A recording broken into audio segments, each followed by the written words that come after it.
Hey, what's up, everybody? Thanks for waiting. Here we are. We are the Journey Punks. We are an actual play D&D show, and we play a campaign that's based in Eberron. Welcome to the show. I am your Dungeon Master, Gierhart, and with me, starting with Kuhnoodle, is... I'm Kuhnoodle, also known as Anna, and I play Azuki, the tiefling monk. And Kelp. Hi, I'm Winged, and I play Kelp, the shifter barbarian. And Jay. Hey, I'm Jay. I play Donegal Sam, the wizard dwarf. And last but not least. And I am Jurassic Jaws. I play Hux, the changeling artificer. Oh my, I'm so excited to be here. Very nice. I'm very excited about my character portrait. So excited. That's right. Yeah, a little hint for the near future.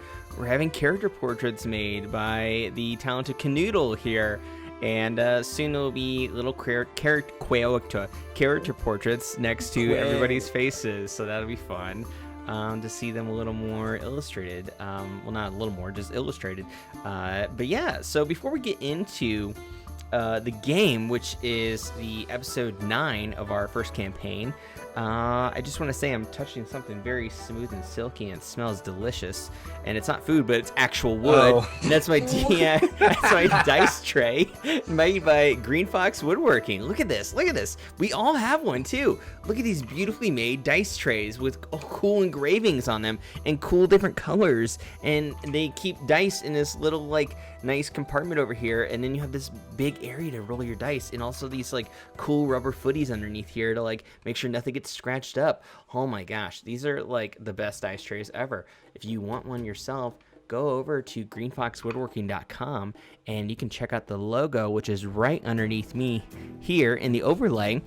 And if you go to greenfoxwoodworking.com or their Etsy shop, Green Fox Woodworking, you can type in the Journey Punks promo code. That's right, it's Journey Punks, all caps, one word, JOURNEYPUNKS, and you'll get a 15% discount on dice trays there. Check them out. Also, if you're interested, they have other sweet goodies as well for TTRPG gaming, and have a couple other goodies right here. One is a gift they sent me, and that is a dice chest. That's right. And they engraved here, "Beware of the smiling DM." That's right. And if you open it, it's magnetic. You can keep your dice in there. Isn't that cool? Hey! And also, That's so sick. That looks great. and it just kind of slatches back on here. I got another one recently. I had to give a good review on this one too, because I just want to make sure they do well. And this one has my favorite class, which is Paladin. This is their Paladin engraving, and yeah, keeps dice in there. Isn't that cool? And then just like that. And yeah, they're pretty good at keeping them in there too. Anyway, yeah, check their stuff out. They're awesome people. They are our official partner, Journey Punks. So tell them that Journey Punks sent you. Yeah, and just a little plug, one more plug here. Let me close out the promo code there. And so the logo you see underneath me here is done none other than our own Kuhnoodle. Kuhnoodle, do you want to plug your art real quick? I do art. You'll find me as Kuhnoodle on Twitch, and then Kuhnoodle Art on Instagram. That's right. Yay. Commission her. She does awesome stuff. I do things. She did our artwork. I'm really good at promoting myself. Doing our portraits and D&D stuff and really cool artwork. Check her out. Check her stuff out. Pay her. She'll make cool stuff for you. With that, let's go ahead and get into the game. And before we start, let me just minimize that. All right, cool. All right, let's go. Is everybody ready to get back to Corvair? Woo! Cool. I'll take that as a collective yes. All right. It's a sleepy day. Did you say a stinky day? A sleepy day. The stinky Yes, it's a very sleepy stinky day. Ew. Awesome. July, it's the day before trash day. It's a very stinky, hot day. And then the truck comes and you just throw yourself in the can. That is probably the thing Yeah. I miss least about living in New York City is the smell of hot, stagnant trash in the middle of the summer. Oh, But that's how you know it's summer. It sure is. Fresh smell It of sure is. very little has changed since the 19th century, huh? Right. It's...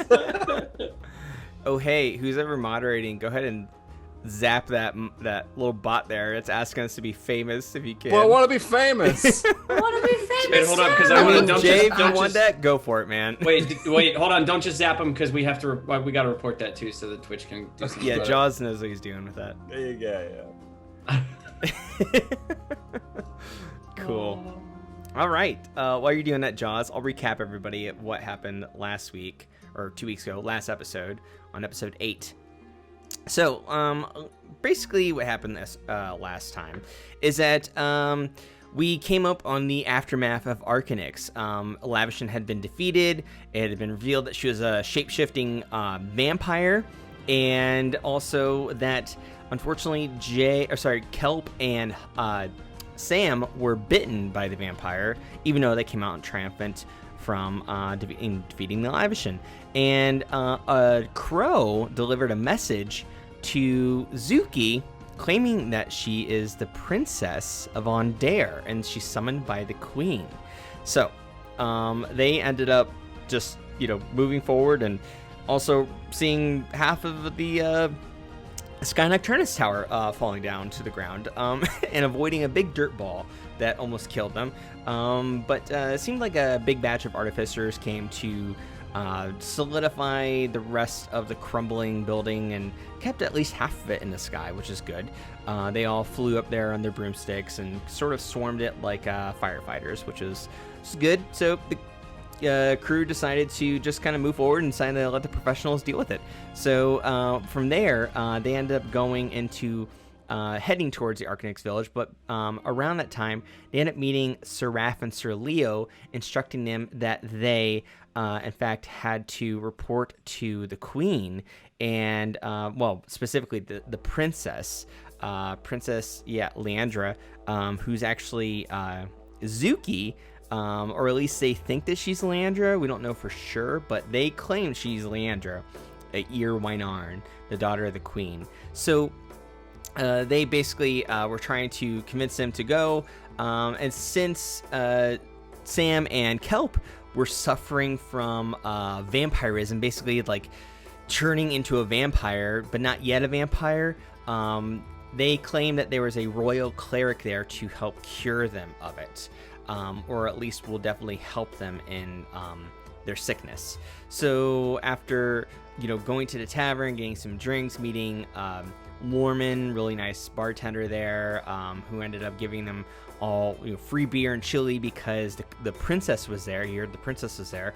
They ended up going towards the bar as well, the two knights, and they ended up meeting them outside in the carriage. And Sam got real sick and got a bunch of chili and beer in his beard, and ended up being tied up on top of the carriage.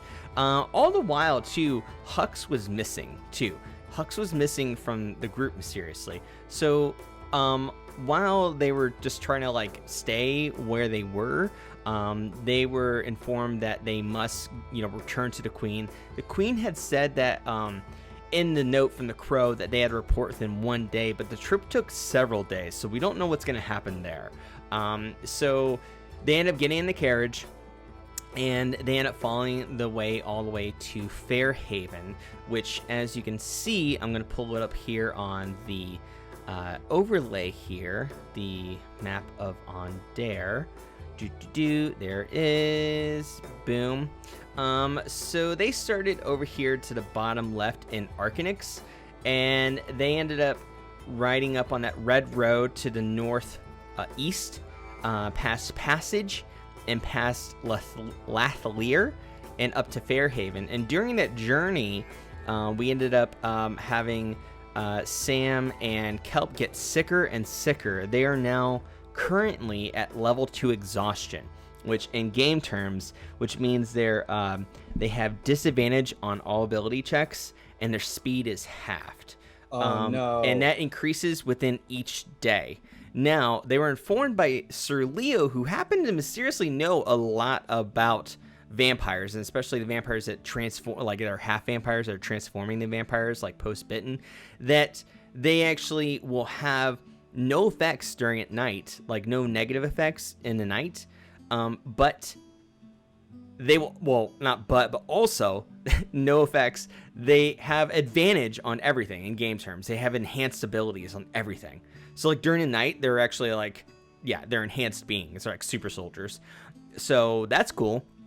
But also that they only have 6 days until they die and are reborn until vampires permanently. Also, if they bite, if they bite someone and they suck their blood, that just speeds up the process and they immediately transform into a vampire. Like they make their first kill, immediately transform into a vampire, and it's done. Sealed the deal. You're vampire for life, or for your undead life. So that's a thing. Also, a fun moment was when they were going through an effect of being a vampire or transforming to a vampire. And since vampires, in our world or our fantasy world, also in this world, if you're not invited into a place, your abilities like make you float out of that and possibly to the sky.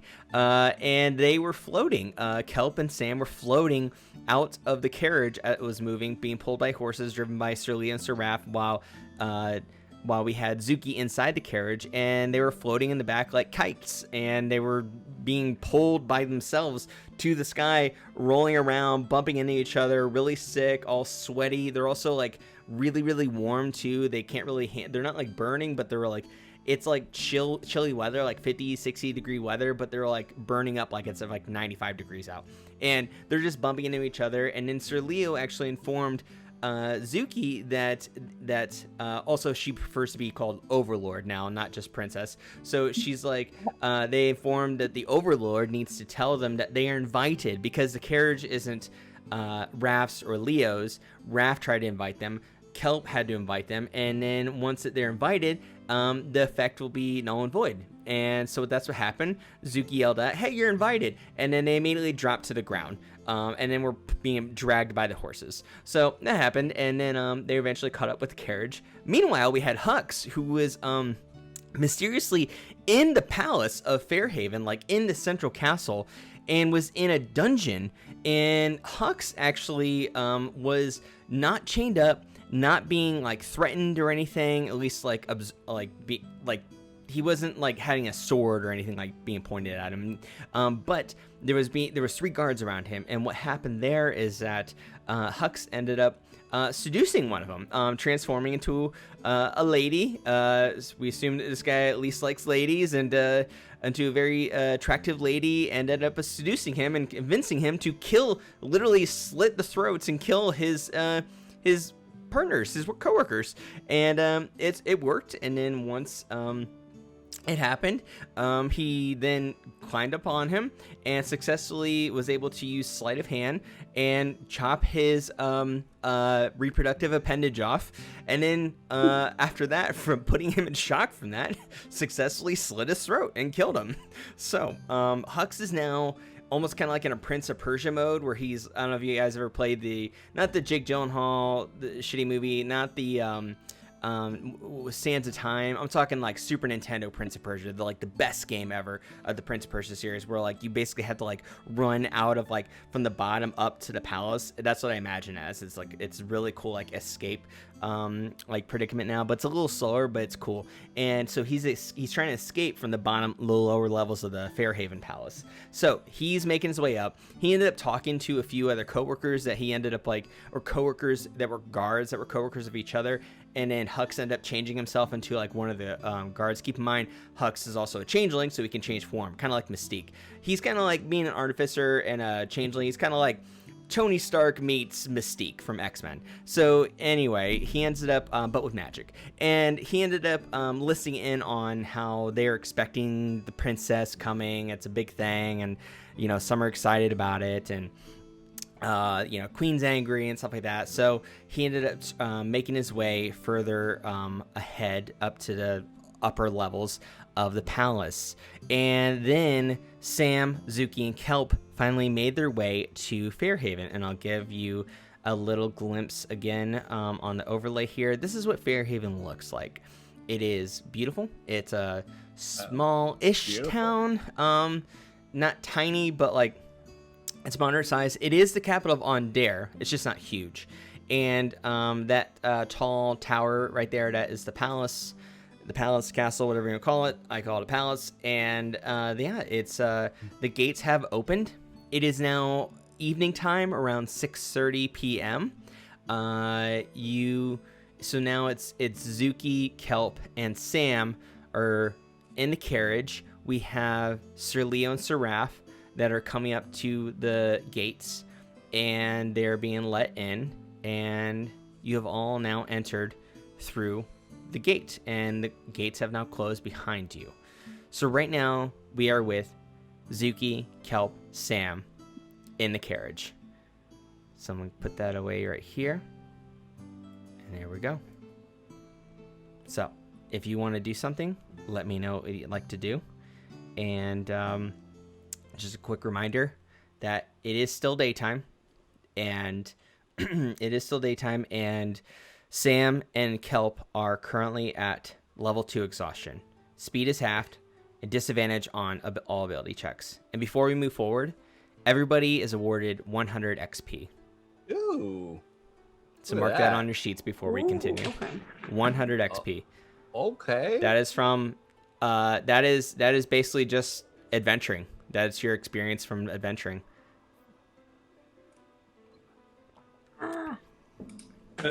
I just want to check because you said you were in the scene with the three of them. Am I also doing the XP? Yep. Because you're having your own solo thing, so you get XP from that too. Just wanted to make sure. Mm-hmm. Thank you. Yeah.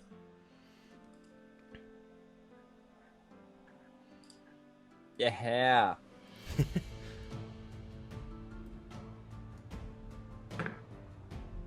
So, as you enter, the gates close behind you.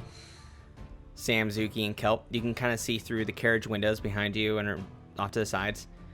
And through the little window, Sir Leo says, he looks back at you. He's like, "Welcome to Fairhaven, everyone. I hope you're all doing better, doing well, not so much sick, Sam and Kelp. I just want to say, I have a correction to something I said earlier. I said that if you bit the blood or drank the blood of a human, it'll transform you. I was a little bit too specific, or rather, I should be more specific now. I meant to say humanoid, not just human. Humans count, but if you were to suck the blood of, let's say, a human, or an elf, or a half-elf, or a orc, or a tiefling, or a dwarf, or pretty much anybody you can talk to, generally. What about a frog? No, that can no, you walk can on 2 legs. Nope, you can eat as many as you want of those, and you won't fasten. And he the keeps vampire saying, process. hey you. That's that frog. I've seen him. You can eat them, and it won't hasten the vampire process. But basically, and in game terms, DM speaking, it's basically any character that you can make a character out of in the player's handbook. So that's what humanoid, basically what he's referring to. Yes, so any humanoid, if you suck the blood of any humanoid, then you would hasten the process and become a vampire permanently. So I just wanted to say that. Also, I have a gift for all 4 of you. Here is... Also, I have a couple gifts, actually. And he pulls out his patch. He has a bag of holding, by the way. It's a magic item. He has a bag of holding. And that's where he's been pulling his granola out, too. And he pulls out 4 maps. They're identical. And he gives them to all of you. He's like, there's 3 of you. You said you had another friend, so keep this for him, by chance. Him or her, whoever they are. Here you go. And the map looks like this. I'm putting it on the overlay now, DM speaking. It's a map of Fairhaven. So this is what it looks like. If you ever needed me to pull it up later, just let me know. But you see the palace is called Fairhold. and you are coming up on. You just passed the gate on the southeast there. Or sorry, the southwest, where that road comes in. Oh. And to your right is the University of Wynham, and then you have the Enclave, and yeah, you have the Lightning Rail Station. Keep that in mind. The Lightning Rail Station is up the towards the top, like the northwest part of the town. So I'm gonna put that away now. Now you all have maps. And he goes, also, if anybody needs this, I have a full watches, wrist watches, if anybody needs them. They're powered by crystals. I'm gonna put that in this little pouch right here. He hands you just a normal little pouch. That's not a bag of holding. It's just 4 little watches, little silver watches for all of you to have. Made of metal, powered by magic crystal. And yeah, if you want to use that, go ahead. If not, just let me know. I just figured you all will need that. Also, one more thing. We may be in trouble. I know that 2 of you are slowly turning into vampires. That's trouble too, yes. But what I'm really getting at is that the Queen originally requested that the Overlord reports to her within a day. It's been several days. Now, I did send a crow back to let her know that we had to, come here on carriage, that it would take a little longer, but I don't know why she requested within 1 day, because even if we took the light rail, it still would have taken more than 1 day. I don't know precisely. It's just that Does she have no concept of time? I'm sorry? Does she have no concept of time? I'm thinking that, but I shouldn't say very loudly, because if she hears it from somebody else I said that, I could get murdered. We were threatened, Sir Raph and Sir Leo and I. I'm Sir Leo. Sir Raph and I, we were threatened that we would be beheaded. So if anybody's getting in trouble, it's going to be us. So such, so the carriage keeps going, and he turns around, and he's like, anyway, just to let you know, we'll be at the palace pretty soon. And with that said, we could report to the Queen that you are, in fact, in Fairhaven now. And I think personally, because I just get a good vibe from all of you, that you're all good people, and you deserve a little break. It's been a rough journey here. So I'm going to say, he looks at Raph, and he's like, just go with this, okay? And Raph goes, okay, man, like, you better take the fall for it if we get in trouble. He goes, I'm just going to say that you all should explore the town if you want. If you'd like to meet the Royal Cleric, I can have him meet you at the Dancing Cow.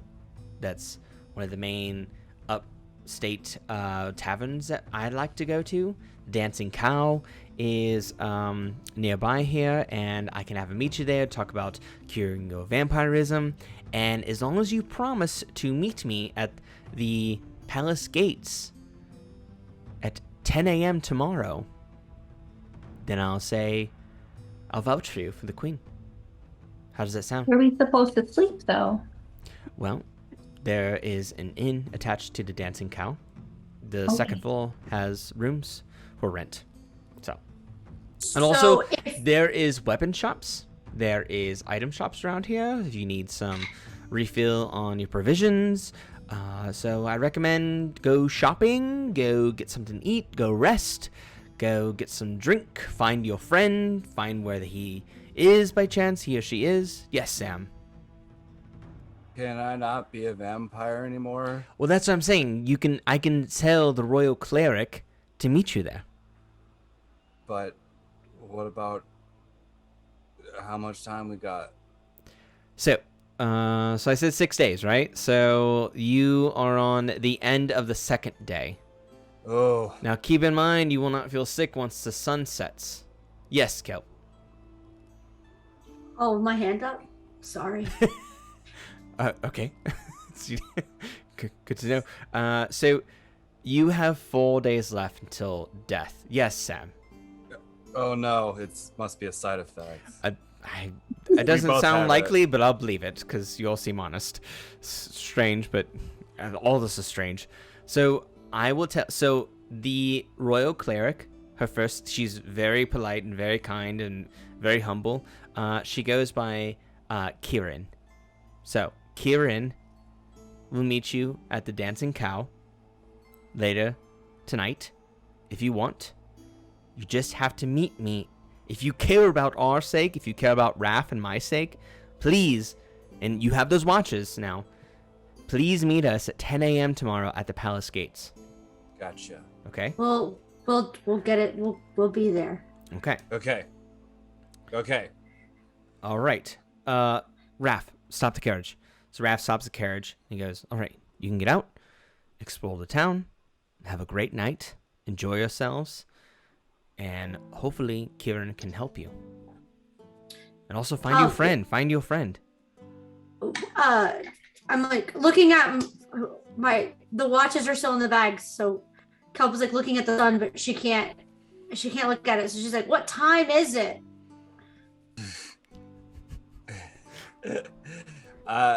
It's the sun is out. It's about 6:45 according to the watches. Okay. PM. Okay. This watch says 6:45. Ugh. I just looked at it. Okay. Do you put your watch on, Sam? Oh yeah, I put that watch on. But Cool. Kelp just holds her hand up like this and shoves it to whoever has the bag. Do you need help putting your watch Put on the watch. Please put the watch on me, Sam. I don't have time, but I will in a minute once you put the watch on. Okay. Here we go. It's just kind of a stretchy guy. Slip on. Now, silver doesn't hurt us, does it? Ah! That's a good question. But in this world, it would be werewolves that had to watch out for that. Werewolves, okay. Not shifters, but actual werewolves. Okay. You. Okay, good. Good question. Thank God these aren't garlic Also, watches. if you want to check if they're actually silver, you can.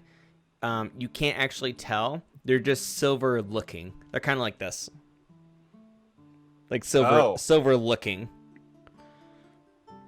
Man, that burned my skin. I wonder if I'll get free stuff since I'm apparently a princess. Should we go try? We can try it. Can we just wait like another 20 minutes? I'm just gonna lay here on the ground. Okay, I'll lay with you.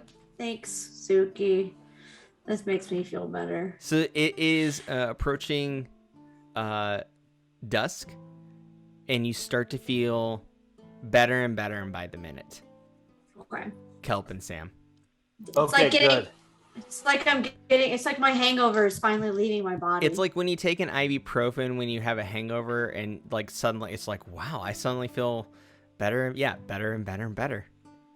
It's like going from a really bad hangover to suddenly feeling much better by the minute.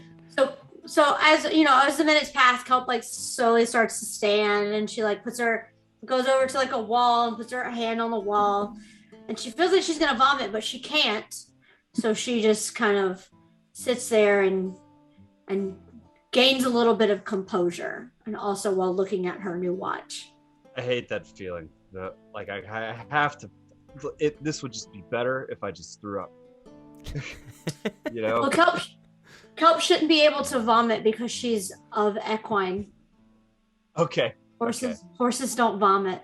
So Got it. in front of you, that's like there's a couple roads, so you're kind of at an intersection right now, and you see a weapon shop, and you see a provision shop, just general items, a general store, and then you see a sign that says down the street to the Dancing Cow. That's where we need to head to the Dancing Cow because I think that's where the inn is, right? Yeah. Yes. Let's dance, cow. Oh boy, I already hate this. So It's you okay. head to the Dancing Cow first? All right, so yeah, we're gonna go to the Dancing Cow. Now we can eat regular food, right? Yes. And we would feel a little better, or would we feel the same hunger? You would feel the same thirst. Yes. Okay, the same thirst, Yeah. but our tummies would feel better. Zuki still looks delicious, but she's looking less delicious by the minute. Okay, cool. She All looks right. less like a big fried chicken, just like waiting to be eaten, and more like a raw chicken. Yeah, yes. More like a... Zuki takes it as a compliment. Mhm. Oh no, I said that out loud. Oh my god. All right, guys, let's get to the dancing cow and let's get our room for the night. Let's get some stuff in our stomachs, and if we happen to see a nice little shop on the way that's open, we can stop in. But I want to make sure we're super rested, so we're at our place at 10 a.m. That's super important. Okay. We need to get you the cleric. So, We need to what? Get you guys the cleric. the Royal Cleric, Kieran. The anti-vampire guy. All right, Yeah. we have to meet this person. Okay. Okay, so you go to Can you? I'm sorry. Oh, go DJ Dash. Can you describe some of the shops that we're walking past? Sure. So you end up walking. So there's a big weapon shop that has like a shield and two swords like crossed on like the front of it, and above like the rain cover landing area thing. And so there's two swords, a shield. That's all it says. It doesn't say any words, but you just assume that's a weapon shop. And beside it is another very identical looking building. It's like a brown, tan looking building, very German-esque in our world. Built building, like something you'd see in a Renaissance fair. This has just like a potion goblet. With like bubbles coming out of it. It almost looks like it'd be like a tavern, but it's not. It's just basically a potions and general store shop. So Potion and then goblet. you see a lot of residential areas to your right, and the dancing cow. You can see it ahead of you, about 100 feet, about 150 feet ahead of you, and you can kind of see a glimpse of a cow, basically a wooden sign of a cow, like on its tippy toes, doing like the waltz. Basically, it's just like this by itself too, and it's a cow, and it's on the front, and it's holding with its little tippy fingers, like a banner that says the Dancing Cow Tavern. I think we found it. I think we did too. Mm-hmm. And underneath its feet, it says also and in. The Dancing Cow, and underneath it, and in, INN. So Is this statue on top of the building? well, or is it's like a it out flat in wooden front? sign of a cow. Okay, got it. Okay, got it. It's built. The building looks exactly. Well, it's not exactly. It's like a lot like the weapon shop and the general store. It just has it's much taller because there's like at least a second floor on top of it too. I just, the way you were describing it, I thought it was an actual statue in front of the building, and I was like, "What in the Smoky Mountain bear statue is this?" What? in the Are we in Smoky Mountains? Duluth, Minnesota? Okay, all right. So we're heading towards the dancing cow, and Kelp is like looking at the sign, and she's actually admiring the craftsmanship of the sign. She's like, "That is really like realistic." Sam, you feel a little attracted to this cow. It's an adult female cow, but you feel a little attracted to it. Hey, cow. Oh my god. Sam looks at Kelp looks at Sam and just kind of shoves him for being gross in public. I don't know what came over me. I've never been attracted to cows. Oh ever. my god. You say that like it's a problem. So I don't believe you. It would be a problem if it was something that I was going through, which I'm not. I promise. Okay. All right. I believe you. Okay. I'm not. Nothing's wrong. Okay, nothing is wrong. Okay. Nothing Let's is wrong. get inside this sexy cow and let's get us a room for the night. Okay, so you walk in. Walk in. Okay, all three of you walk in. Okay, cool. Yes, yeah. So you walk in, And there is really fun music that's playing. There is a little stage ahead of you towards the back of the room, and it's like a corner, and it's about 4 bards that are singing and playing. There's a few drums that are playing. There's one that's playing electric guitar, and powered by magic.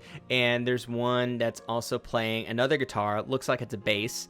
And there's one that's playing keys, and they're singing some like really fun, like low-key music that's almost kind of like jazzy a little bit, but also has like really good percussion going. And there is lots of people in there. It seems really fun. Also, you're a little hungrier than you were, but since it's almost about nighttime, it's not as bad as it would be during the day. It's just that there's more temptation around you now. There's an assortment of different races here: tieflings, gnomes, halflings, orcs, half-orcs, humans. Maybe there's changelings. We don't know. And maybe there's Kalistar. We don't know because they just look like they're human. Maybe there's shifters there. We don't know because they look like they're human in their normal form. But yeah, so there's an assortment of different types of people there. Everybody seems like they're having a great time here. Everybody's going up to getting beers and bars. There's lots of people at different tables. And yeah, so basically it is a really fun place. People love the dancing cow. And there is a staircase to your left that kind of whips around, and it's very steep and high, and it looks like you go up there to get to the rooms that you stay in. You can only assume that, but that's what it looks like. So while you guys are in there, we're gonna cut back to Hux. Hux is in the palace. He is in the same building that the queen supposedly is at. So he has been making his way to the top, and currently he's come to a level where there are no people in sight. As soon as he walked in to this area of this new level of, he can only assume it's dungeon because it looks like a dungeon, even though it's above the food hall that he was just at. This place has a door behind him that has sealed itself shut with bars. So as soon as he walked in and closed the door, bars came down, steel bars, to block the door from being open again. And in front of you is a chopper. That's the only way you can think of how to describe it. It's a chopper. It's something that... Do I have to get to it? Every few seconds, it's teeth that you see on the ground, teeth that you see on the ceiling. And the ceiling's not that high. The ceiling right now is only about 10 feet high. So it's about 10 feet high, and there's a chopper coming down. There's teeth, and they come down to like... It's like a double guillotine. Like a double, like chopping block. So don't get to the chopper. That's not... But that's the only way through. It's a very tight hallway. So if you can't go back, or at least you assume, because there are steel bars blocking the door, but in front of you, there's a big chopper that's coming down. You can time it, it's around 5 seconds, but it chops. If only they're very sharp. They look very deadly. I could time it exactly. I'm sorry? Said if only I had a watch so I could time it exactly. Foolish of me. May I do an investigation check just to see if there's any kind of... I assume there's not going to be, but any kind of mechanism on the wall behind me where the gates just came down, or along the stonework? Yes. Anywhere else, just to see if I can see anything that's operating this mechanism around me. Yes, it's very wise. Go ahead and do that, and let me give you the DC in order to succeed. So keep in mind the way it looks. It's very... So instead of, because I described like the main floor, the bottom floor of the dungeon that you were in, it's very very blue-esque, blue light, blue bricks around you. This one is all orange. Same structure, but orange. It's just a different color. Like a dark rusty orange. This DC check will be a 15. 15, all right. I get a +2. Dice cam will be coming back. I don't have it set up just yet. I missed it. My costume will be back next week too. Next time. I missed that too. Well, shit. Oh, I'm going to use inspiration because I rolled a 6 on that one, as in like 4 plus my mod. Go for it. 6. That's pitiful. No worries. That's what inspiration's for. Yep. Marking that as used. 19. 19. So you notice a loose brick to your left. And then, of course, it's before the chopper. Mm-hmm. And do you touch it? Yes, I want to go inspect it and fiddle with it. Okay, so you touch it. It slides forward almost on its own. As soon as you start pressing it a little bit, it starts to slide forward. And the chopper suddenly stops. Yes!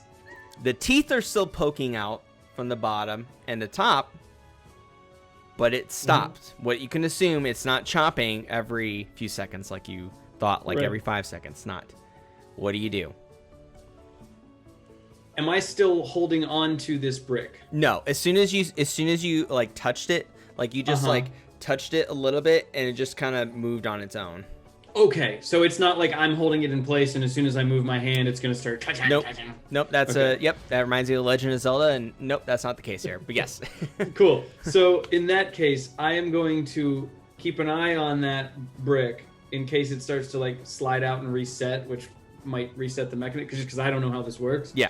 And I'm going to very cautiously but quickly get right up to those, and they're kind of suspended this way, so I can get.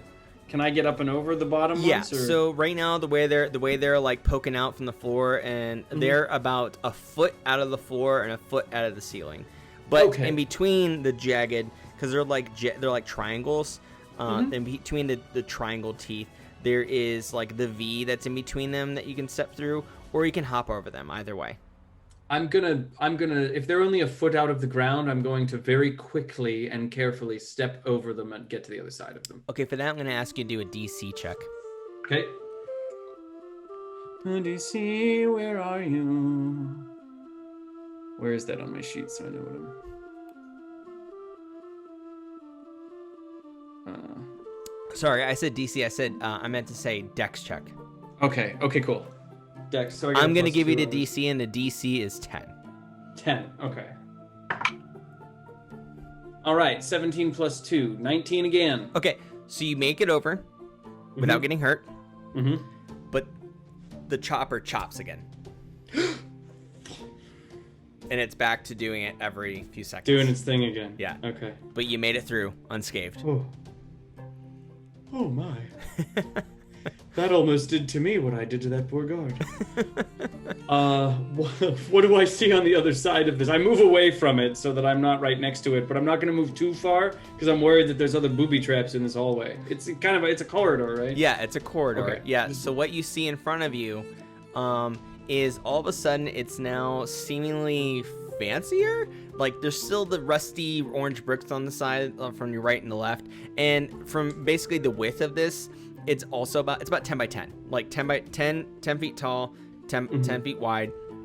In front of you is a red carpet that starts, and a red carpet, and you're gonna be going down the hallway. It's if you go down the hallway, there's another door on the other end. You can see pretty far away from you. It's about 300 feet in front of you, and it does not have bars though. At least you don't see any metal bars in front of you. Do you proceed?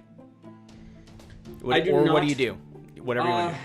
I'd like to do another investigation check to I just want to examine the ceiling, the floor, the walls. I'm really hesitant to walk forward down a red carpet if I had to climb through the choppers to get to it. So this is going to be another 15 DC. Okay. Yep. All right. Well, luck was bound to run out sometime. 9. Can't see. Barely missed it. Can't see anything. Okay. Anything at least out of the unusual. What do you do? I would like to proceed cautiously but quickly. I will not walk on the red carpet. I will walk next to it. Unless it's as wide as the whole... Like, the carpet, I imagine, is like 3 to 4 feet wide, like a red carpet would be. Because I know you said the whole... It's about 5 feet wide. 10. Okay, so it's and like it goes half all the way the... to the other end. So it's like it's taking up the very middle portion of the floor, but I could walk along the edge of it. The carpet makes me nervous. Yeah, correct. It's the middle portion of it. Yeah. Okay. So I walk along the edge of the carpet. Okay. So you go towards the middle edge. Yeah. So as you walk forward, there is part of the so let me describe this. So ahead of you, about 20 feet ahead of you, to your left, one of the brick walls opens. Like it literally sinks in, and a guard with a sword comes out. And the guard is a warforged. He looks at you and he has a sword and a shield, and the wall goes back into place. And he looks at you and he goes, "Are you an intruder or a prisoner?"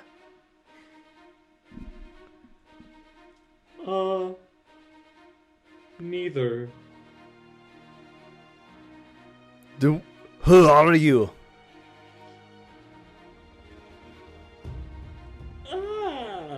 That's all Hux says is, friend. I'm a friend of the Warforged. I have a very good friend. My friend? Warforged. Not yet, but I would hope to be. You must be taken down to the dungeon lower than here. This is too close to the main royal palace area. So he starts walking towards you. Okay. What do you do? I should have stayed disguised. Well, I guess no, I did. I probably transformed out of my guard disguise last episode. I don't remember. Probably. You are currently looking like a guard. Oh, okay. So do what you will with that. Okay. He does not recognize you though. Doesn't recognize. So I guess. So hold on. So Hux kind of goes. Well, I don't suppose you recognise me. I'm new, but I assure you I should not be in the dungeon. So I was asked to go down the end of this corridor. And the Warforged looks at you. Not feeling very well, which is why I sounded so funny a moment ago. I'm also assuming the guards in this castle are Cockney. I don't know why you're explaining your accent, your natural accent to me. But you could be one of the gods.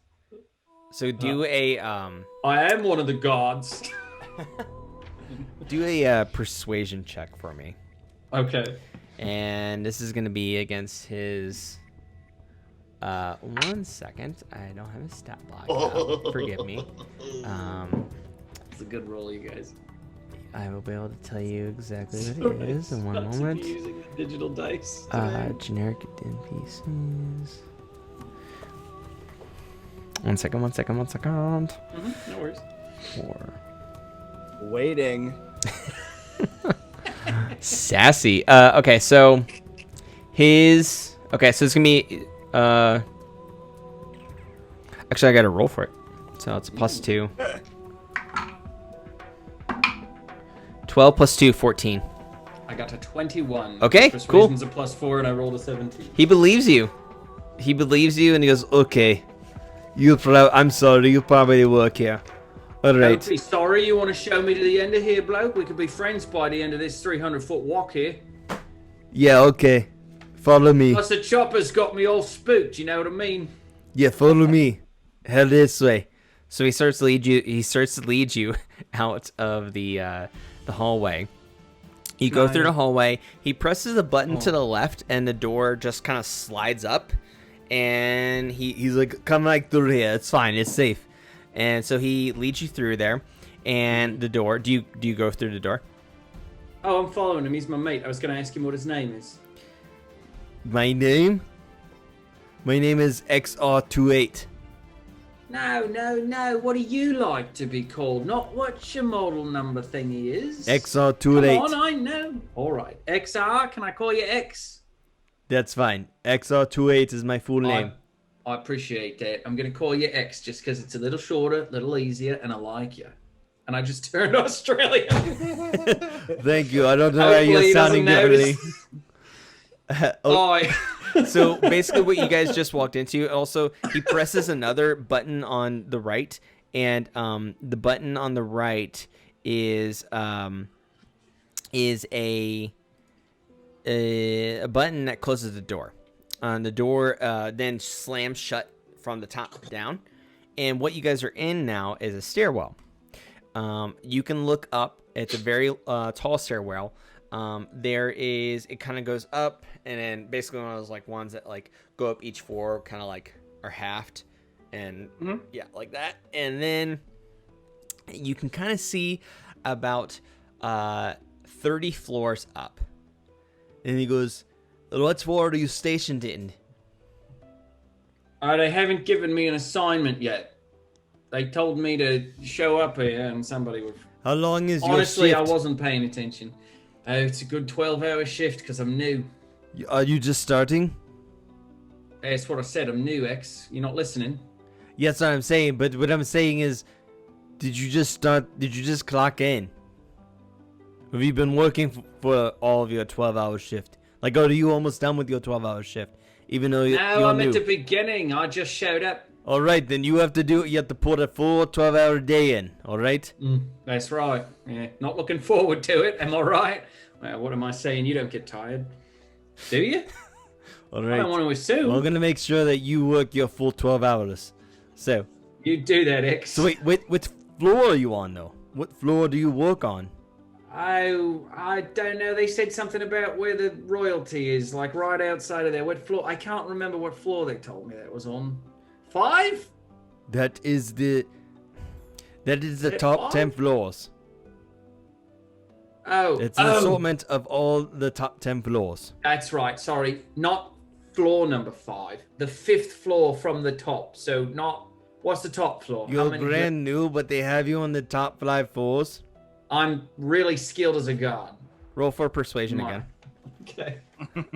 Okay, so this is a plus 2. He just got it. So 17 plus 2 is 19. Okay, I got an 18. Oh no, dang it. Because I don't believe you. What is your actual floor? You can answer one more time. I left my papers at home, mate. It's probably just 5. I'm probably You just really said confused. 5. I know it's not that. What is it? Take one more guess. 7. Roll for persuasion again. So he's gonna roll his plus 2. So he got a 4 plus 2 is 6. 16 plus 4 unnatural 20. Excuse me. So okay, it's 4 or 7. All right, that's a little more believable. All right, follow me. As opposed to 5. So you go up to floor number 7, and do you follow him up the stairs? Yeah, of course. After all that, I've got to. So he follows it. He just as he's climbing the stairs, and he starts I have to go. try really hard not to do a little jig to that noise because I love it. It reminds me of poor deceased. Oh, there's so many stairs. So you guys are climbing the stairs. Well, whilst you're climbing the stairs, back to the dancing cow, Zuki, Kelp, Sam. You're in the bar, the tavern I described. What do you do? Kelp like wants to go up to the bar and start like fishing around for like room. We need to get a room. So like she like elbows Sam and Zuki in and is just like, come on, let's go. Hey, come on, let's go up to the bar. Okay. Can I get an Are you- alcohol? Sam, are you panicking? No, you're panicking. You seem like you're panicking a little bit. No one's panicking. I'm a little parched. Okay. And All right. I'm a- Yeah. I'm going to the same thing, Sam. But I swear to God, you got to keep your cool. I'm cool. Look at me. Okay. Who's the coolest guy you know? Oh my God. Okay. Donegal Sam. We're gonna get kicked out of here. Okay. We need to get some I'm the food. princess, though. I know, but I can make us get anything. Maybe, maybe not. We're still unsure of this whole situation. Let's just get to the bar, get some drinks, and figure all this out. Zuki, are you hungry? I'm very hungry. All right, well, let's get some food. So you go up to the bar. There is several bartenders like rushing around helping people. You can assume that they are all humans. And then there is one that comes up to you, and he has a big red beard. He's a little bald though. He's got kind of like that wraparound, like male pattern baldness, but it's the hair that he does have. It's very bushy and curly and red, and big curly beard, and very large man too. He's a human, but he's very large. He's like 6'4", not fat, just like very beefy, and he comes up to you. He goes, "Hey, my name's Normand. How can I help you?" Hi, Normand. We, the three of us, would like a room, please. And an alcohol. And alcohol, as much as you can possibly give us. And one big cow. Oh, God. A cow? Or, I mean, steaks. Meat. We got meat. I can't want meat. sell you a whole cow though. But I can give you meat, give you room, give you beer. I'm just saying I'm hungry. I'm just saying I'm hungry. All right. That's all. Norman, was it Norman? We're just gonna go grab a table, alcohol for everybody, meat for everybody, and just let us know where our rooms are. How many rooms do you need? 1 or 3? Are we doing individual rooms again, guys? Or are we trying to save money? I should stay away from you guys. Okay, that is a smart idea. Sam, you and I will share a room so that we can look after each other and make sure we don't get all crazy cuckoo. And Zuki will have her own room. Just to let you know that each room is 5 silver pieces. Oh, boy. I'm the princess, What? apparently. Yeah, and I'm the Queen of Aundair. Yes, good to No, hear. you're not. That's exactly what I mean. Mom. What? You're not Prove the it. queen. Prove you're the princess. My name is Leanne. Yes, that's the princess's name. She's dead. She's dead. I do a curtsy. So you think? Do I a performance check. And just so you know, I'm just gonna say the DC on this is it's going to be a 15. I got 7. Because yeah, it's very elegant curtsy there, but yeah, like I said, if you're the princess, I'm the Queen of Aundair. Oh, boy. Okay. 3 silver pieces a My room. mom's gonna fire you. Okay, all right. Mm-hmm. Zuki, it's fine. It's right. Thank you so much, Norman. Who's got the silver pieces? I don't know if I do. I'm looking. I You're gonna have ask- money. Yeah, ask the princess. Oh boy. You're gonna ask the hermit if he has money. Oh God, Sam. Okay, yeah. Let's Zuki, give the man some silver pieces. Didn't you guys get, just DM saying, I probably shouldn't say this, but didn't you guys get platinum pieces recently too? Yeah, but I'm being greedy. Okay, sorry. One platinum piece would probably pay for the whole bar. So if I give you a gold, will it count for our food? Well, Food. here's the prices for what we have. You can get a gallon of ale for 2 silver pieces. You get a mug of ale yeah. for 4 copper pieces. You get a loaf of bread for 2 copper pieces. You can also get a hunk of cheese for a silver piece. Keep in If I mind, give you Miss, a that piece this of is gold, this is the capital of Aundair, and this is the best tavern in all of Fairhaven. if I give you this piece of gold, what does it get me? Well, you just kind of divide the gold up from, you'll get some change, because gold's better than silver and silver's better than copper. So, the gold, just do the math there. Divide it up. I just say, Suki, just give this nice bartender the gold piece, and then we'll divvy everything up when we leave this place eventually. Okay. If Okay, you all alright. have silver, platinum, that would definitely pay for everything. Of course, you get change well, back. I don't know who would tell you that we had platinum pieces. What a That's hypothetical. hard to get I'm just by. saying, hypothetically, if you had a platinum, that would just pay for everything, and you What? get change back. Platinum pieces. What do we look like? A royalty? Because One we might be. We don't know. what one of us has is a royal. Okay. All right, come on, guys. Let's get to the table and let's get settled and leave this man alone. Okay. Okay. Okay. And like Kelp is like she's holding her head down and she's like pinching between her nose. So she's also just like thirsty and she feels that thirst. And she just wants to be away from like people. So she wants to go tuck herself into the bar, to the booth at a bar, and she just wants to chill. So you guys we did have to get the cleric. order. You guys did order your beers, and you guys order food, or did you just guys go sit down? We just ordered the alcohol so far. I don't think we've ordered food yet. Okay. Did you order ale for everybody? Yes. Okay, so a mug of ale for each of you. So that's 3 Yes. mugs. So that's 4 copper pieces each. Okay. So, Zuki, did you give him the gold coin? Yeah. Okay, so he has a gold coin. All right, thank you. I'll be back with your ale and your change when I come back. So you can go ahead and take a table, and I'll find you wherever you want to sit.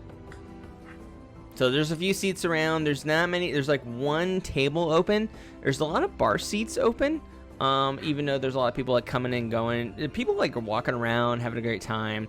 So like it's basically kind of like musical chairs right now. It's just wherever you can find where someone's not sitting. Do you find a place, or do you sit at the bar, or do you try to find a table? I would like to try to find a table, preferably a booth in the corner. Okay, cool. Far away from people. So there is, you go up to a table, and there are 3 halflings sitting there drinking big, you can see pint-sized mugs of ale drinking there. That is the corner table. Okay. So, yeah, we're gonna sit down with our mugs. And we're gonna act like everything's normal because it is. Yeah. It is. It's normal. So you don't have your Everything's mugs just totally yet. normal. Norman's Yeah. gonna come find you with Okay. the beer. Is it Right. Norman? Norman Or with is an it N. Norman? Yeah. with a D in the end. Normand Normand with a D. Norman Yes. D. Well, okay. Norman. Norman apostrophe D. Yeah. I mean, you can guess it Norman. as that, but you don't know for Yeah. sure because he just said Normand.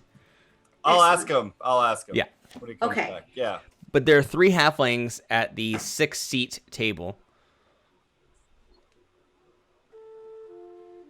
What do we do? Do we just say, "Hey, we beat it," or do we just find a different place? I think Kelp like wants that table, and she's like kind of bowing up a little bit, and she's like, you know what? Today, these past couple of freaking days, have Zuki been just really sits down. Zuki. Oh God. Okay.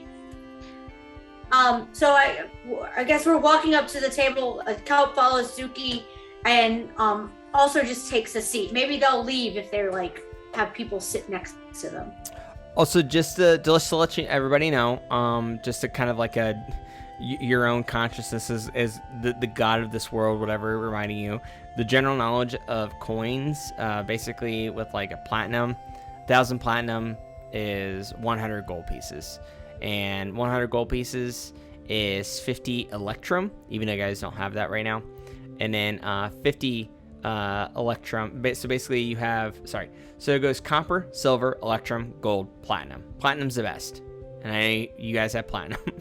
Okay. So a gold piece would basically be 1/2 of a electrum. Like basically, you have 2 electrums equals 1 gold piece. 10 silver pieces would equal a gold piece. 100 copper pieces would equal silver. So that's the way it is. And you guys gave 1 gold piece to Normand, right? Mm-hmm. Okay, that's cool. So that would take care of your 3 mugs of ale, which was 4 copper pieces each. So it'd be 12 copper pieces. So Thanks, Jay.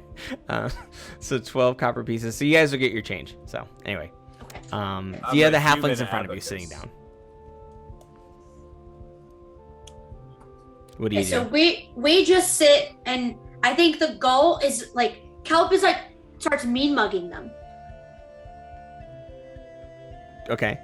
Are you trying to intimidate them? Yes. Okay. Roll for intimidation.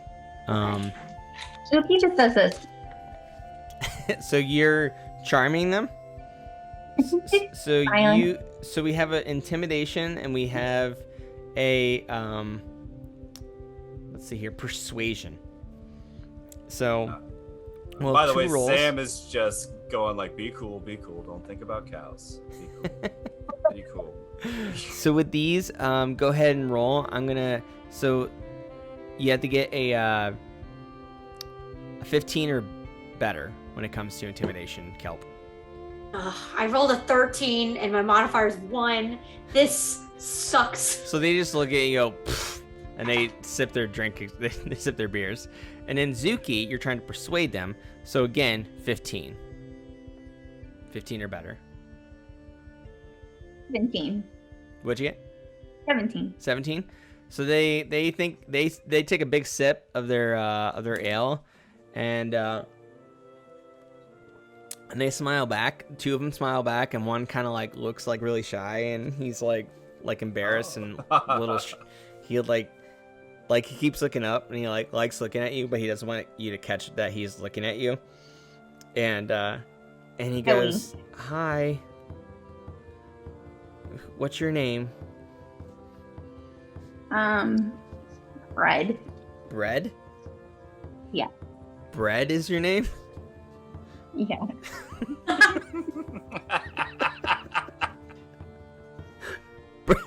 Bread? Okay, sorry. This is unusual for such a pretty tiefling. Hi, Bread.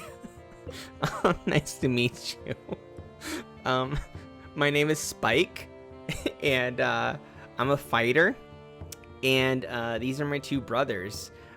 This is Willow, and he goes, "Hey," and this is what did you say you want to be called again? He's like, "I want to be called Ice. Okay, call me Ice." He goes, he was given the name Frederick, but he likes to be called Ice now. So, Ice. But I'm Spike. I think that's the only one you need to remember. How can we help you all? I don't know. Help? I just think it would be nice if we had the table all to ourselves. Oh, okay. You don't want to sit with us? Well, I've had quite the day, and I have enough friends, so no. But this is a 6-seat table. You guys can't sit with us? I would really like to sit imaginary next to you, friends Brad. are. I'm sorry, Brad. I interrupted you. I'm sorry. What'd you say? You know what imaginary friends are? Yes. We have them. Oh, so they need... Bread has the majority, but they're here, and they're around us. Oh, okay. Sure. All right, guys. Let's move over to the bar, okay? We should get some more refills anyway. So, Willow and Ice go, "Yeah, whatever." And they get up. And so then it's just Spike there. And Spike looks like he's like beaming at Bread, who he thinks is Bread, which is Zuki. And he goes, "Hey, can I get you a beer? Some ale?" Yes. Yes? He get us 3. Me 3. I drink 3. Okay. Oh, okay. Yeah, sure. I'll be right back with your ales. 3 ales for Bread. All right. So he's going to get 3 ales. So he just like scurries about in between a bunch of different people. Again, he's a halfling. He's got a sword on his back, and that's it. He's a fighter, and he just kind of like whips himself to the front really quickly to go. And he's like giving a 3 signal to Norman at the bar, who's really busy just getting your guys' beers, what you can assume right now. And the table is now open. Do you sit down? Yes. Yeah. Okay, cool. So you sit down. Normally, yeah. Cool. Normally, I'd feel really bad about that, running those guys off, but I got a lot on my mind right Oh now. my god. Jeez. Better check my watch. What's my watch say? Your watch now says it's 7:30. It's only 7:30. And you can see out the windows that are, good ways away, but you can still see out the windows. It is now nighttime. The sun has set. And you feel great now. Okay. Game-wise, there are no disadvantages now. You are now at level 0 exhaustion. You have no disadvantage. You have no... the disadvantage on ability checks is now gone. The speed is now not halved. Now, you have none of those and advantage on everything. Wow. While it is night. Yeah. But keep in mind, when the sun rises, you will be at level 3 exhaustion, which means you will have Level disadvantage up. on attack rolls and saving throws, in addition to the other disadvantages that you had. Okay. Kelp, I don't know about you, but I suddenly felt amazing. I feel the same way, but it's just this thing, like what the carriage driver said. I already forgot his name, but what he told us is that we'd feel a lot better at night. Yeah, I feel like I just came out of the haze. What have I been saying this whole time? Oh boy. Um, Well, we know one new that thing you about think you. I'm cool. You really like Zuki, and that you really like that cow over there, and like maybe there's like a picture on the wall of like the same type of sign, or maybe it's like a mirror or something. Is there like another picture of the same sexy cow somewhere in the? Yep, there's dancing another cow? one above, like you see in the bar, and above, like they have like all their like bottles of like alcohol, like liquor and stuff behind them, behind the bar, and then above it, it's the same sexy dancing cow. Okay. That's above it. It's another same identical looking sign. That cow. So Norman I comes remember by. that cow. Kelp Sorry. leans over to Sam, and she just whispers. She goes, "Moo." Shut up. Shut And you up. can shift into a cow. Also, you have no like hunger attraction to Zuki anymore, too. So Okay. that's done.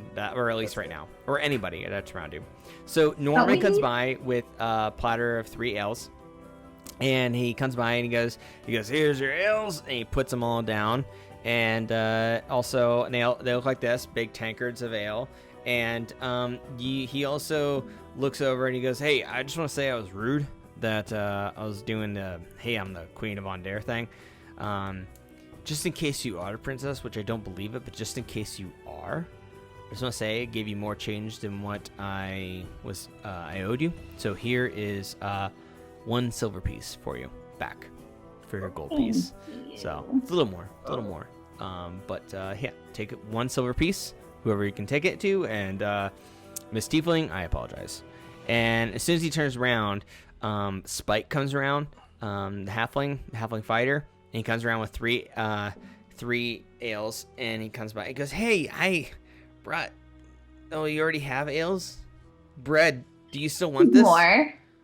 Always use more. You want more? Okay, here you go." And he puts down 3 tankards of ale, in front of you. He goes, "Okay, so what's everybody doing? You guys want to like hang out?" See you later. Bye. Well, I don't have to go. I'm good. I got. We have to talk the day after tomorrow. privately. We have secrets that we have to discuss. Yeah, about We me? have. Yes. No. Yeah, no. Us and my bros right up here. Oh, Yeah. I was awesome, my bros.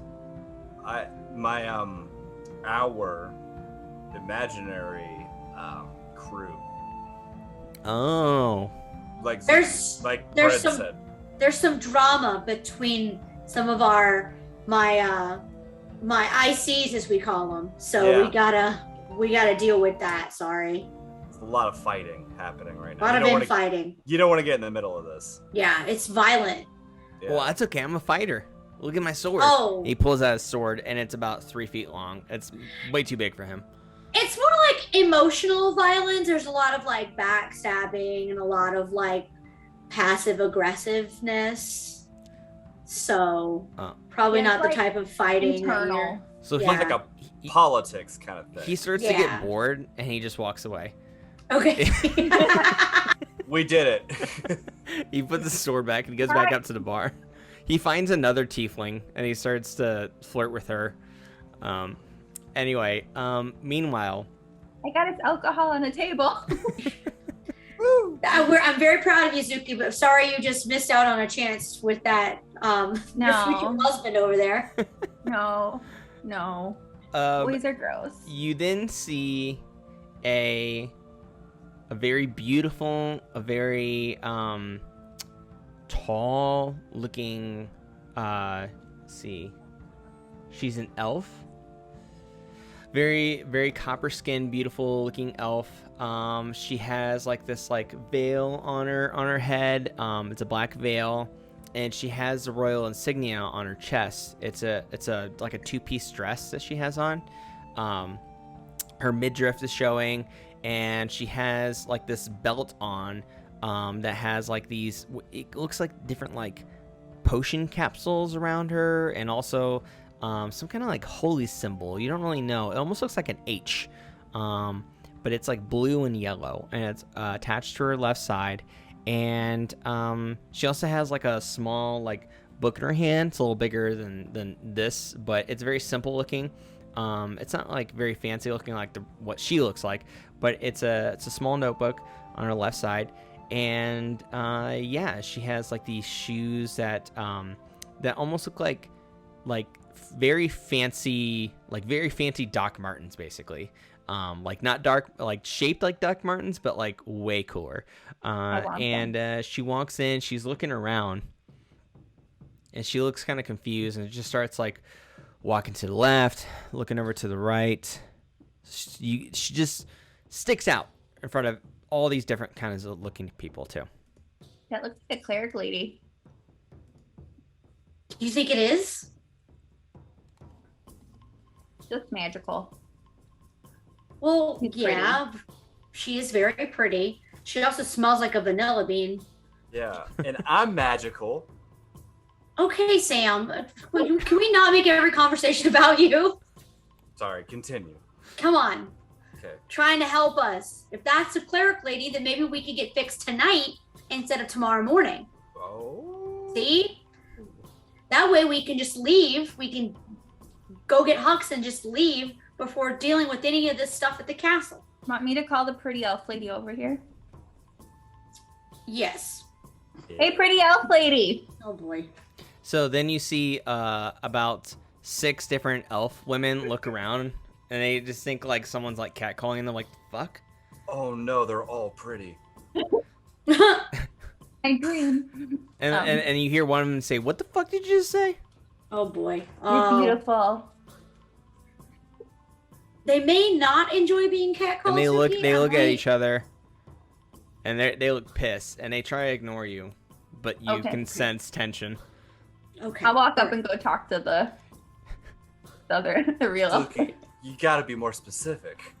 Is there a cleric in here? So do you go directly up, physically up to the one that stands out? The one with the royal insignia on her of Aundair? Yeah.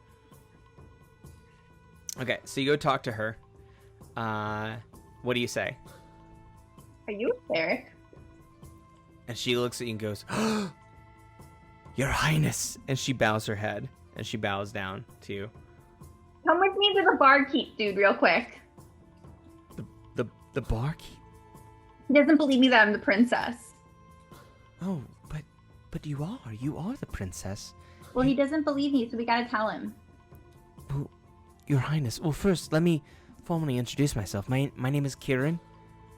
I am your mother's Royal Cleric. It's so great to meet you. It's such a pleasure, such an honor. Thank you for coming back. We haven't seen you since you were a baby. Same. Okay, so I'm sorry. What did you need me to do? Go tell the barkeep who I am. He doesn't believe me. And then you gotta help my friends, can you?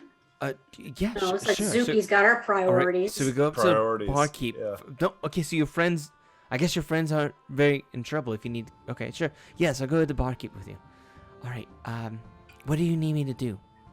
Just tell him who I am. He didn't believe me. Okay, so you both walk up to the barkeep, to Norman. Norman's getting people drinks, like rushing around, like, you know, serving the bar as with his barbacks. And what do you do?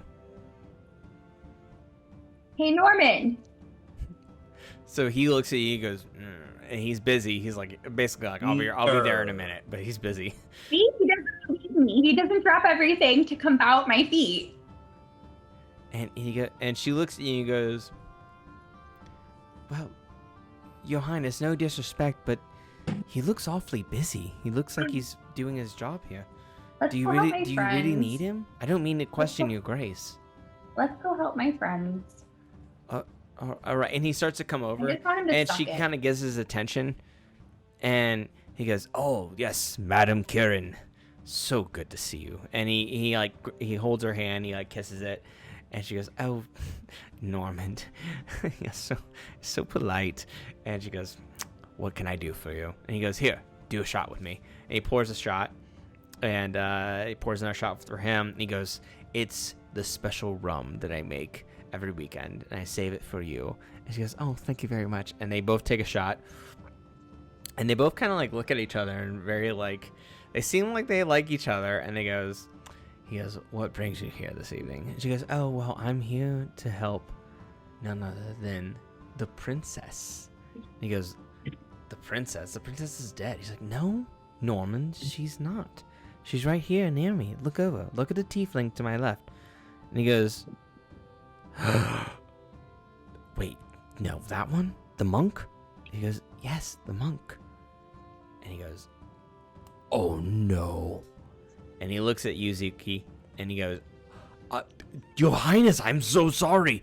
Oh my, here." And he pulls out like 5 tankards of beer, and he like pulls out a giant pitcher underneath the bar, and he just fills them all up. He's like, "Take as much beer as you want. Here, all of this is yours for free. And you know what? Here." And he pulls out another silver piece, and he goes, "Wait, that's not enough." And he pulls out another gold piece out of his pocket, and he goes, here, have the money back, and plus more. Here's a silver piece, here's a gold piece, all that beer's yours. I am so sorry I even questioned you. I am so sorry, princess."